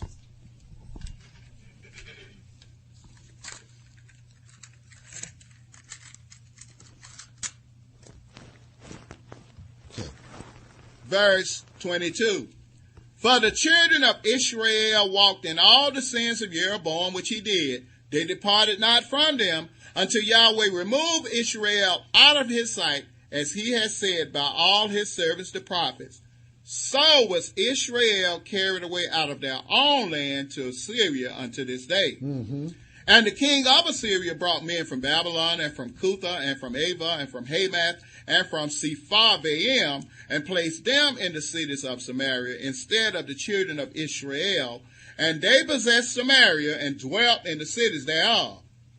And so it was at the beginning of their dwelling there, that they feared not Yahweh. Therefore Yahweh sent lions among them, which slew some of them. Wherefore they spake to the king of Assyria, saying, the nations which you have removed and placed in the cities of Samaria do not know the manner of the Elohim of the land. Therefore he hath sent lions among them, and behold, they slay them, because they know not the manner of the Elohim of the land. Then the king of Assyria commanded, saying, carry there one of the priests whom you brought from thence, and let them go and dwell there, and let him teach them the manner of the Elohim of the land. Mm-hmm. Then one of the priests whom they had carried away from Samaria came and dwelt in Bethel, and taught them how they should fear Yahweh. Howbeit every nation made Elohims of their own, and put them in the houses of the high places which the Samaritans had made, every nation in their cities wherein they dwelt. And the men of Babylon made Succoth Benoth, and the men of Cuth made Nergal, and the men of Hamath made Ashima, and the Avites made Nibhaz and Tartak, and the Sepharvites burned their children in the fire to Adremelech and Anamelech, the Elohims of Sepharvaim. So they feared Yahweh, and made unto themselves of the lords of them priests of the high places, which sacrificed for them in the houses of the high places. They feared Yahweh and served their own Elohims after the manner of the nations whom they carried away from thence. Until this day they do after the former manners. They fear not Yahweh, neither do they after their statutes, or after their ordinances, or after the law and commandment which Yahweh commanded the children of Jacob, whom he named Israel, with whom Yahweh had made a covenant and charged them, saying, You shall not fear other Elohims, nor bow yourselves to them, nor serve them, nor sacrifice to them. But Yahweh, who brought you up out of the land of Egypt with great power and a stretched out arm, him shall you fear, and him shall you worship, and to him shall you do sacrifice. And the statutes and the ordinances and the law and the commandment which he wrote for you, you shall observe to do forevermore, and you shall not fear other Elohims. And the covenant that I have made with you, you shall not forget, neither shall you fear other Elohims. But Yahweh your Elohim you shall fear, and he shall deliver you out of the hand of all your enemies. Howbeit, they did not hearken, but they did after their former manner. So these nations feared Yahweh and served their graven images, both their children and their children's children, as did their fathers, so do they unto this day. Amen. But they got kicked out of the land for dealing with that specific situation. Now let's go into Isaiah chapter 36 and verse 1 through chapter 39 and verse 8. Isaiah chapter 36 and verse 1 through chapter 39 and verse 8. Let's go and deal with the house of Judah. We've already dealt with the house of Israel. Now let's go and deal with the house of Judah. The nations just to keep the pilgrims, you know, like follow Jesus and stuff. You know what I'm saying? God will trust us. Right. Makes sense. Right. You fear Yahweh and fear all the other gods too. Right. You see chapter 36 and pick that up at verse 1. Now it came to pass in the 14th year of King Hezekiah that Sennacherib, king of Assyria, came up against all the defense cities of Yehudah and took them. And the king of Assyria sent Rabshakeh from Lachish to Jerusalem unto King Hezekiah with a great army, and he stood by the conduit of the upper pool in the highway of the fuller's field. Then came forth unto him Eliakim, Hilkiah's son, which was over the house, and Shebna the scribe, and Joah, Asaph's son, the recorder. And Rabshakeh said unto them, Say you now to Hezekiah, Thus says the great king, the king of Assyria, What confidence is this wherein you trust? I say, saith you, but they are but vain words. I have counsel and strength for war. Now of whom do you trust that you rebel against me? Lo, you trust in the staff of this broken reed on Egypt, whereon if a man lean, it will go into his hand and pierce it. So is Pharaoh, king of Egypt, to all that trust in him. But if you say to me, We trust in Yahweh our Elohim, is it not he whose high places and whose altars Hezekiah have taken away, and said to Yehudah and to Jerusalem, You shall worship before this altar? Now therefore give pledges, I pray you, to my master, the king of Assyria, and I will give you 2,000 horses, if you be able on your part to set riders upon them. How then will you turn away the face of one captain of the least of my master's servants, and put your trust on Egypt for chariots and for horsemen? And am I come up without Yahweh against this land to destroy it? Yahweh said unto me, Go up against this land and destroy it. Then said Eliakim and Shebna and Joab unto Rabshakeh, Speak, I pray you, unto your servants in the Syrian language, for we understand it, and speak not to us in the Jews' language, in the ears of the people that are on the wall. But Rabshakeh said, Have my master sent me to your master, and to you to speak these words? Have he not sent me to the men that sit upon the wall, that they may eat their own dung and drink their own piss with you? Then Rabshakeh stood and cried with a loud voice in the Jews' language and said, Hear you the words of the great king, the king of Assyria. Thus says the king, Let not Hezekiah deceive you, for he shall not be able to deliver you. Neither let Hezekiah make you trust in Yahweh, saying, Yahweh will surely deliver us. This city shall not be delivered into the hand of the king of Assyria. Hearken not to Hezekiah, for thus says the king of Assyria, Make an agreement with me by a present, and come out to me, and eat you every one of his vine, and every one of his fig tree, and drink you every one the waters of his own system, until I come and take you away to a land like your own land, a land of corn and wine, a land of bread and vineyards. Beware lest Hezekiah persuade you, saying, Yahweh will deliver us. Have any of the Elohims of the nations delivered his land out of the hand of the king of Assyria? Where are the Elohims of Hamath and Arphad? Where are the Elohims of Sepharvaim? And have they delivered Samaria out of my hand? Who are they among all the Elohims of these lands that have delivered their land out of my hand, that Yahweh should deliver Jerusalem out of my hand?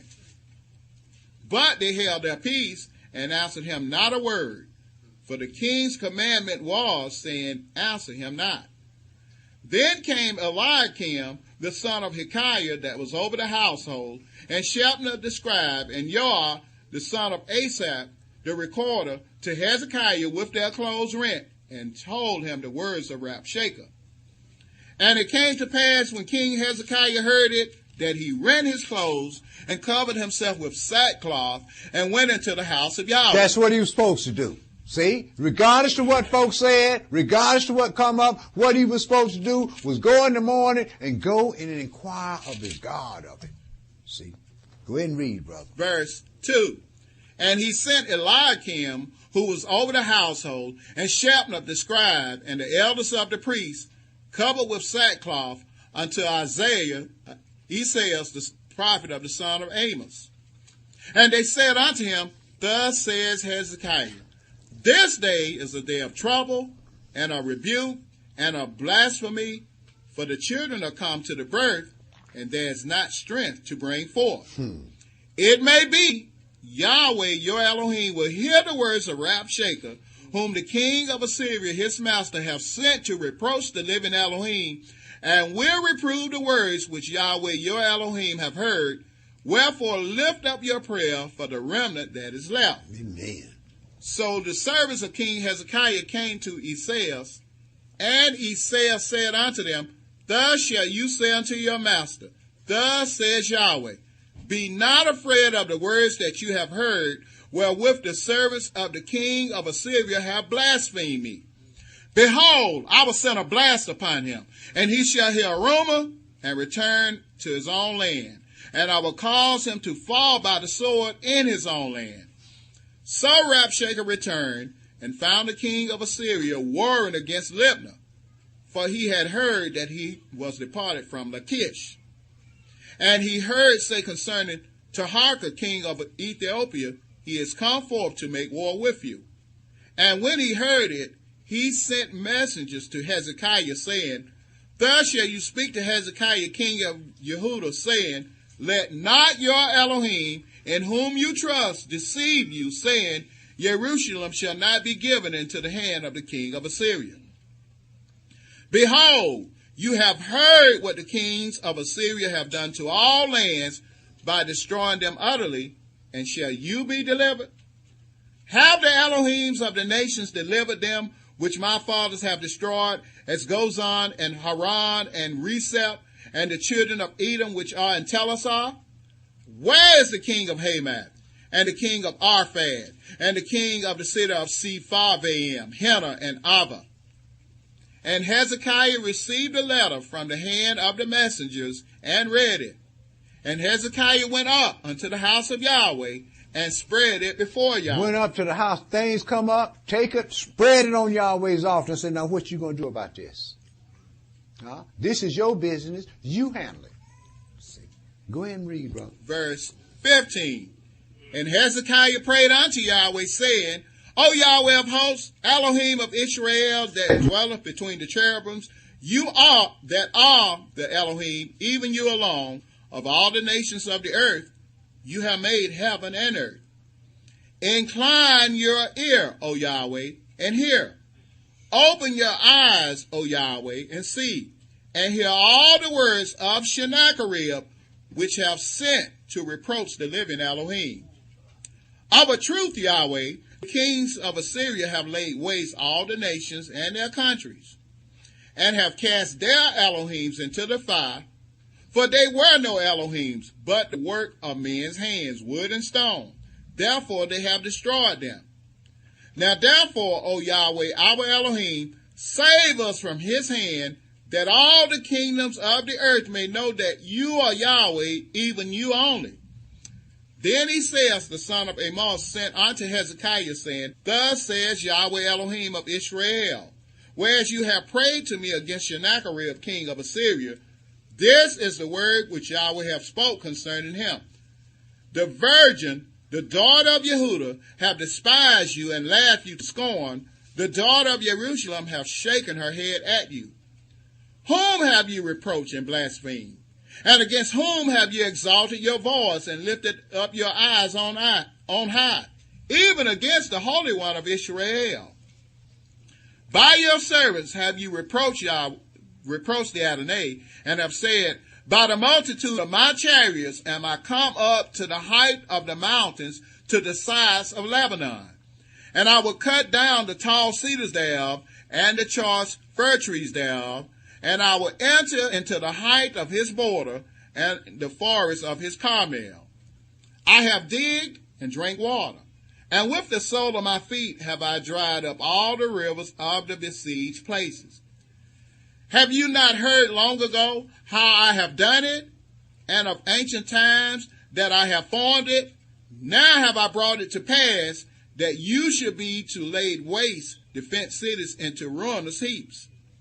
Therefore their inhabitants were of small power. They were dismayed and confounded.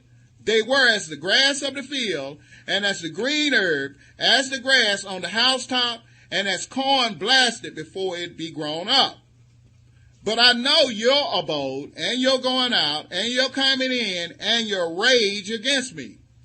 Because you rage against me, and your tumult is come up into mine ears, therefore will I put my hook into your nose, and my bridle into your lips, and I will turn you back by the way by which you came.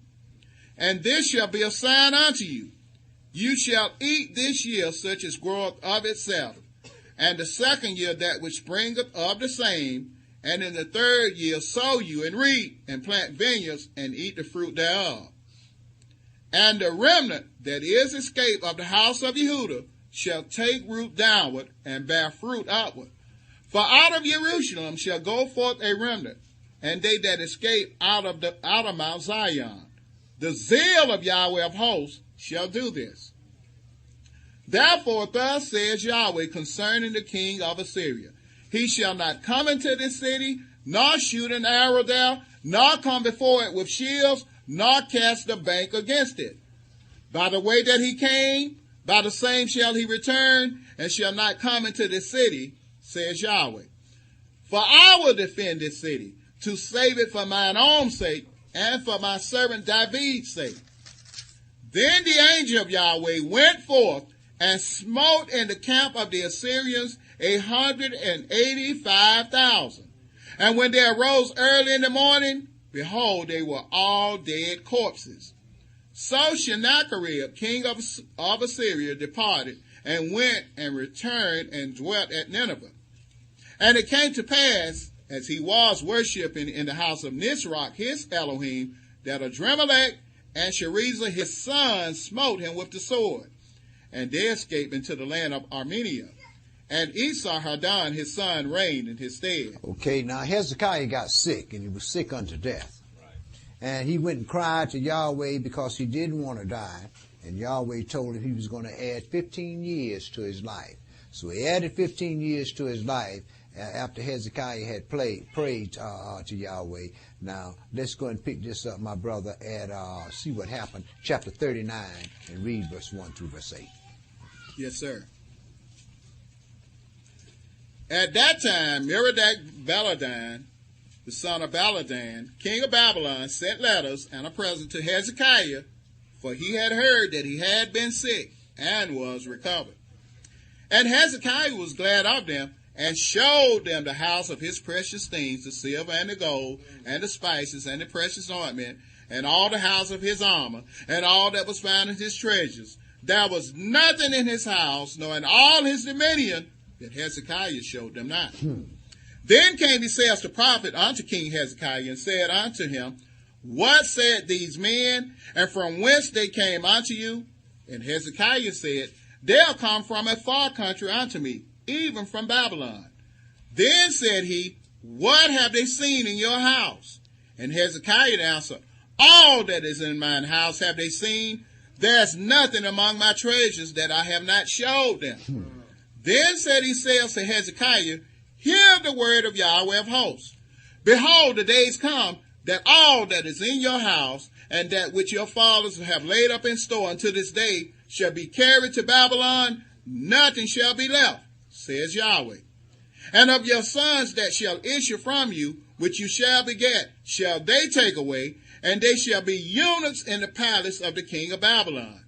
Then said Hezekiah to Esaias, Good is the word of Yahweh which you have spoken. He said, moreover, for there shall be peace and truth in my day. Okay, well, that's going to come up on them, but there's going to be peace and truth in my day. Okay, let's go to Jeremiah. Let's pick up the fulfilling of this prophecy. Let's pick up what Jeremiah had to say in Jeremiah chapter 23 and verse 1 through verse 37. Let's see what Jeremiah went and told this knucklehead. Jeremiah no, that's not where I want to go, brother. I want to go, Jeremiah chapter 25, verse 1 through chapter 27 and verse 22. Jeremiah chapter 25 and verse 1 through chapter 27 and verse 22.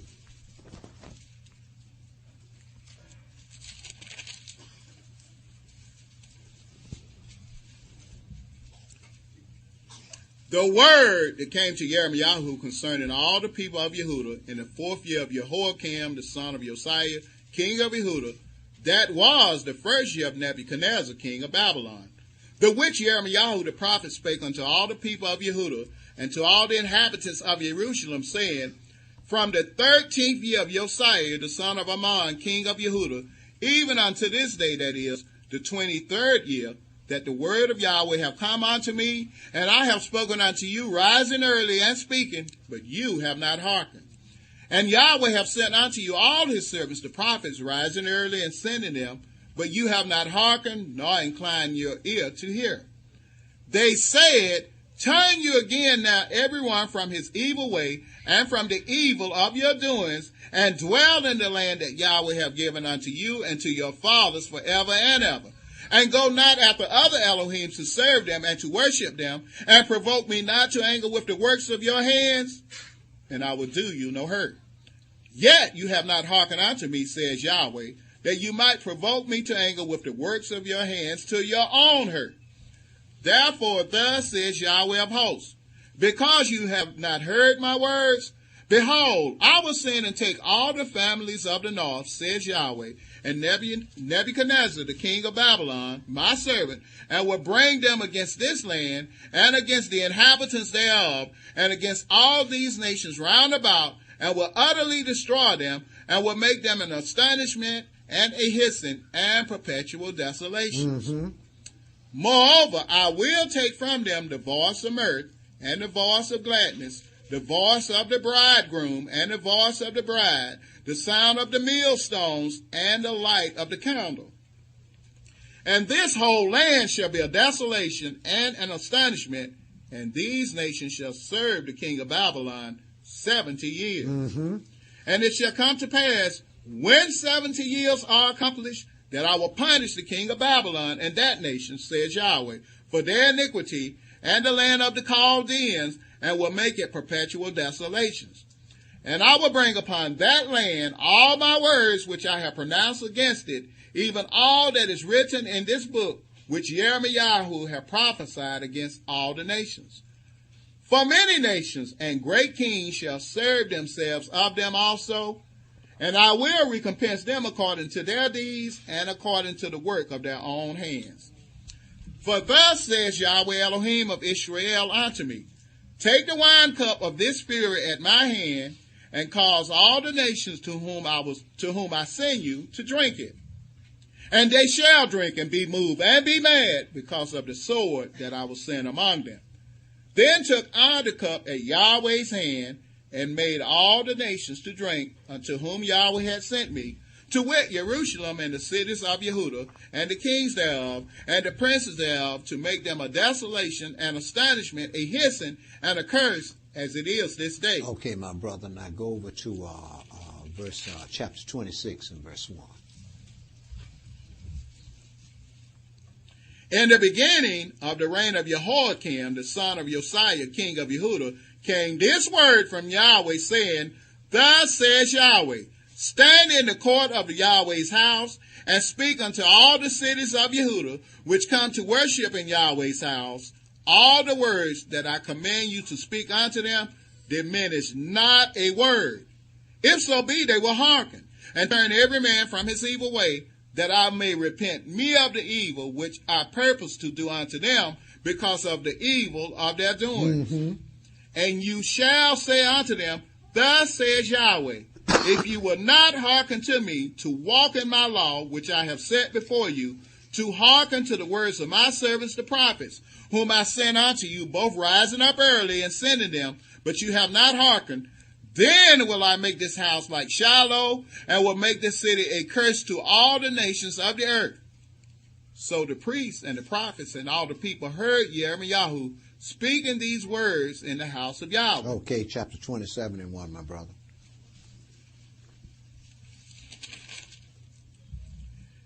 In the beginning of the reign of Jehoiakim, the son of Josiah, king of Yehudah, came this word unto Jeremiah from Yahweh, saying, thus says Yahweh to me, make you bonds and yokes, and put them upon your neck, and send them to the king of Edom, and to the king of Moab, and to the king of the Ammonites, and to the king of Tyrus, and to the king of Sidon, by the hand of the messengers which come to Jerusalem unto Zedekiah king of Yehudah. And command them to say unto their masters, thus says Yahweh of hosts, the Elohim of Israel, thus shall you say unto your masters, I have made the earth, the man and the beast that are upon the ground, by my great power and by my outstretched arm, and have given it unto whom it seemed meet unto me. And now have I given all these lands into the hand of Nebuchadnezzar, king of Babylon, my servant, and the beasts of the field have I given him also to serve him. And all nations shall serve him, and his son, and his son's son, unto the very time of his land come. And then many nations and great kings shall serve themselves of him. And it shall come to pass, that nation and kingdom which will not serve the same Nebuchadnezzar, the king of Babylon, and that will not put their neck under the yoke of the king of Babylon, that nation will I punish, says Yahweh, with the sword, and with the famine, and with the pestilence, until I have consumed them by his hand. Verse 12. I spake also to Zedekiah, king of Yehudah, according to all these words, saying, bring your necks under the yoke of the king of Babylon, and serve him and his people, and live. Mm-hmm. Why will you die, you and your people, by the sword, by the famine, and by the pestilence, as Yahweh have spoken against the nation that will not serve the king of Babylon? Mm-hmm. Therefore, hearken not unto the words of the prophets that speak unto you, saying, you shall not serve the king of Babylon, for they prophesy a lie unto you. For I have not sent them, says Yahweh, yet they prophesy a lie in my name, that I might drive you out, and that you might perish, you and the prophets that prophesy unto you. Also I spake to the priests and to all the people, saying, thus says Yahweh, hearken not to the words of your prophets that prophesy unto you, saying, behold, the vessels of Yahweh's house shall now shortly be brought again from Babylon, for they prophesy a lie unto you. Okay, my brother, skip down to verse 21. Yea, thus says Yahweh of hosts, the Elohim of Israel, concerning the vessels that remain in the house of Yahweh and in the house of the king of Yehuda and of Jerusalem. They shall be carried to Babylon, and there shall they be until the day that I visit them, says Yahweh. Then will I bring them up and restore them to this place. Okay, my brother. So we know that Nebuchadnezzar did come into Jerusalem and destroy Jerusalem just as Yahweh said. And for the next 70 years, the holy hill of Zion, the place Yahweh said his spirit would dwell, lay desolate. And all this misery and death and destruction, because Jake is determined to be captain of his own ship, master of his own fate, and chooser of his own destiny. But let's see what Isaiah had to say to him. Isaiah chapter 6 and verse 1 through verse 13. Isaiah chapter 6 and verse 1 through verse 13. See, Yahweh chose Israel, Yahweh married Israel, and Yahweh's love has always been for Israel. Israel wanted to be Israel and do what Israel wanted to do regardless to what Yahweh said. Chapter 6, Isaiah chapter 6, and pick that up at verse 1, brother. In the year that King Uzziah died, I saw also the Adonai sitting upon a throne, high and lifted up, and his train filled the temple. Above it stood the seraphims. Each one had 6 wings. With 2 he covered his face, and with 2 he covered his feet, and with 2 he did fly. And one cried unto another and said, Holy, holy, holy is Yahweh of hosts. The whole earth is full of his glory. And the post of the door moved at the voice of him that cried, and the house was filled with smoke. Then said I, Woe is me, for I am undone, because I am a man of unclean lips, and I dwell in the midst of a people of unclean lips. For mine eyes have seen the King, Yahweh of hosts. Right, like you said, like Isaiah said, there's not one righteous, not one. Except Yahweh had left us a small remnant, we'd be destroyed, just like Sodom and Gomorrah. But go ahead. But Isaiah said, Woe is me, for I am undone, because I'm a man of unclean lips and dwell in the midst of a people of unclean lips. That's why different folks didn't want to listen to him. But go ahead and read, brother. That didn't change Yahweh's word, though, did it? Go ahead, brother. Verse 6. Then flew one of the seraphims unto me, having a live coal in his hand, which he had taken with the tongs from off the altar. And he laid it upon my mouth, and said, Lo, this has touched your lips, and your iniquity is taken away, and your sin purged. Also I heard the voice of the Adonai saying, Whom shall I send, and who will go for us? Then said I, Here am I, send me. And he said, Go and tell this people, hear you indeed, but understand not, and see you indeed, but perceive not. Make the heart of this people fat, and make their ears heavy, and shut their eyes, lest they see with their eyes, and hear with their ears, and understand with their heart, and convert, and be healed. Then said I, Adonai, how long? And he answered, Until the cities be wasted without inhabitant, and the houses without man, and the land be utterly desolate, and Yahweh have removed men far away, and there be a great forsaking in the midst of the land. But yet in it shall be a tenth, and it shall return, and shall be eaten. As a teil tree, and as an oak, whose substance is in them, when they cast their leaves, so the seed shall be the substance thereof. So the holy seed, shall be the substance thereof. So we know that the children of Israel had to return back to the land to produce that holy seed. Chapter 10, my brother, and verse 10 through verse 16.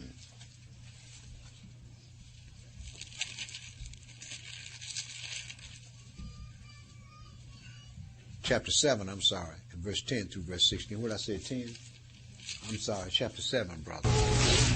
Chapter 7, verse 10 through verse 16.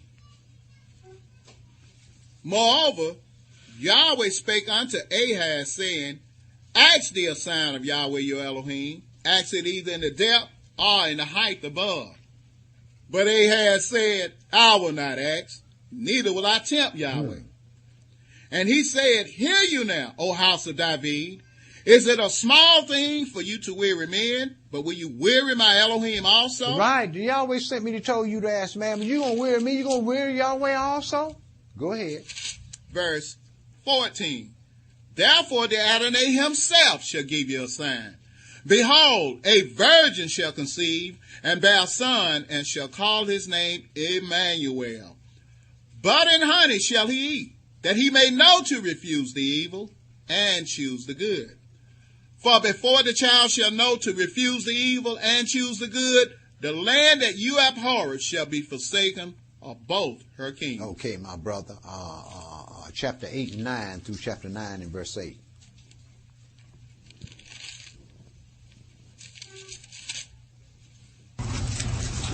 Associate yourselves, O you people, and you shall be broken in pieces. Give ear, all you of far countries. Gird yourselves, and you shall be broken in pieces. Gird yourselves, and you shall be broken in pieces. Take counsel together, and it shall come to naught. Speak the word, and it shall not stand. For Elohim is with us.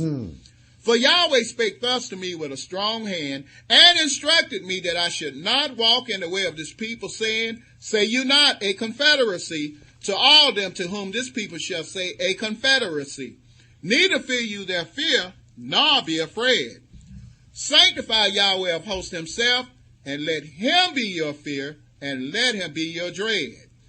And he shall be for a sanctuary, but for a stone of stumbling, and for a rock of offense, to both the houses of Israel, for a gin and for a snare to the inhabitants of Jerusalem. And many among them shall stumble and fall and be broken and be snared and be taken.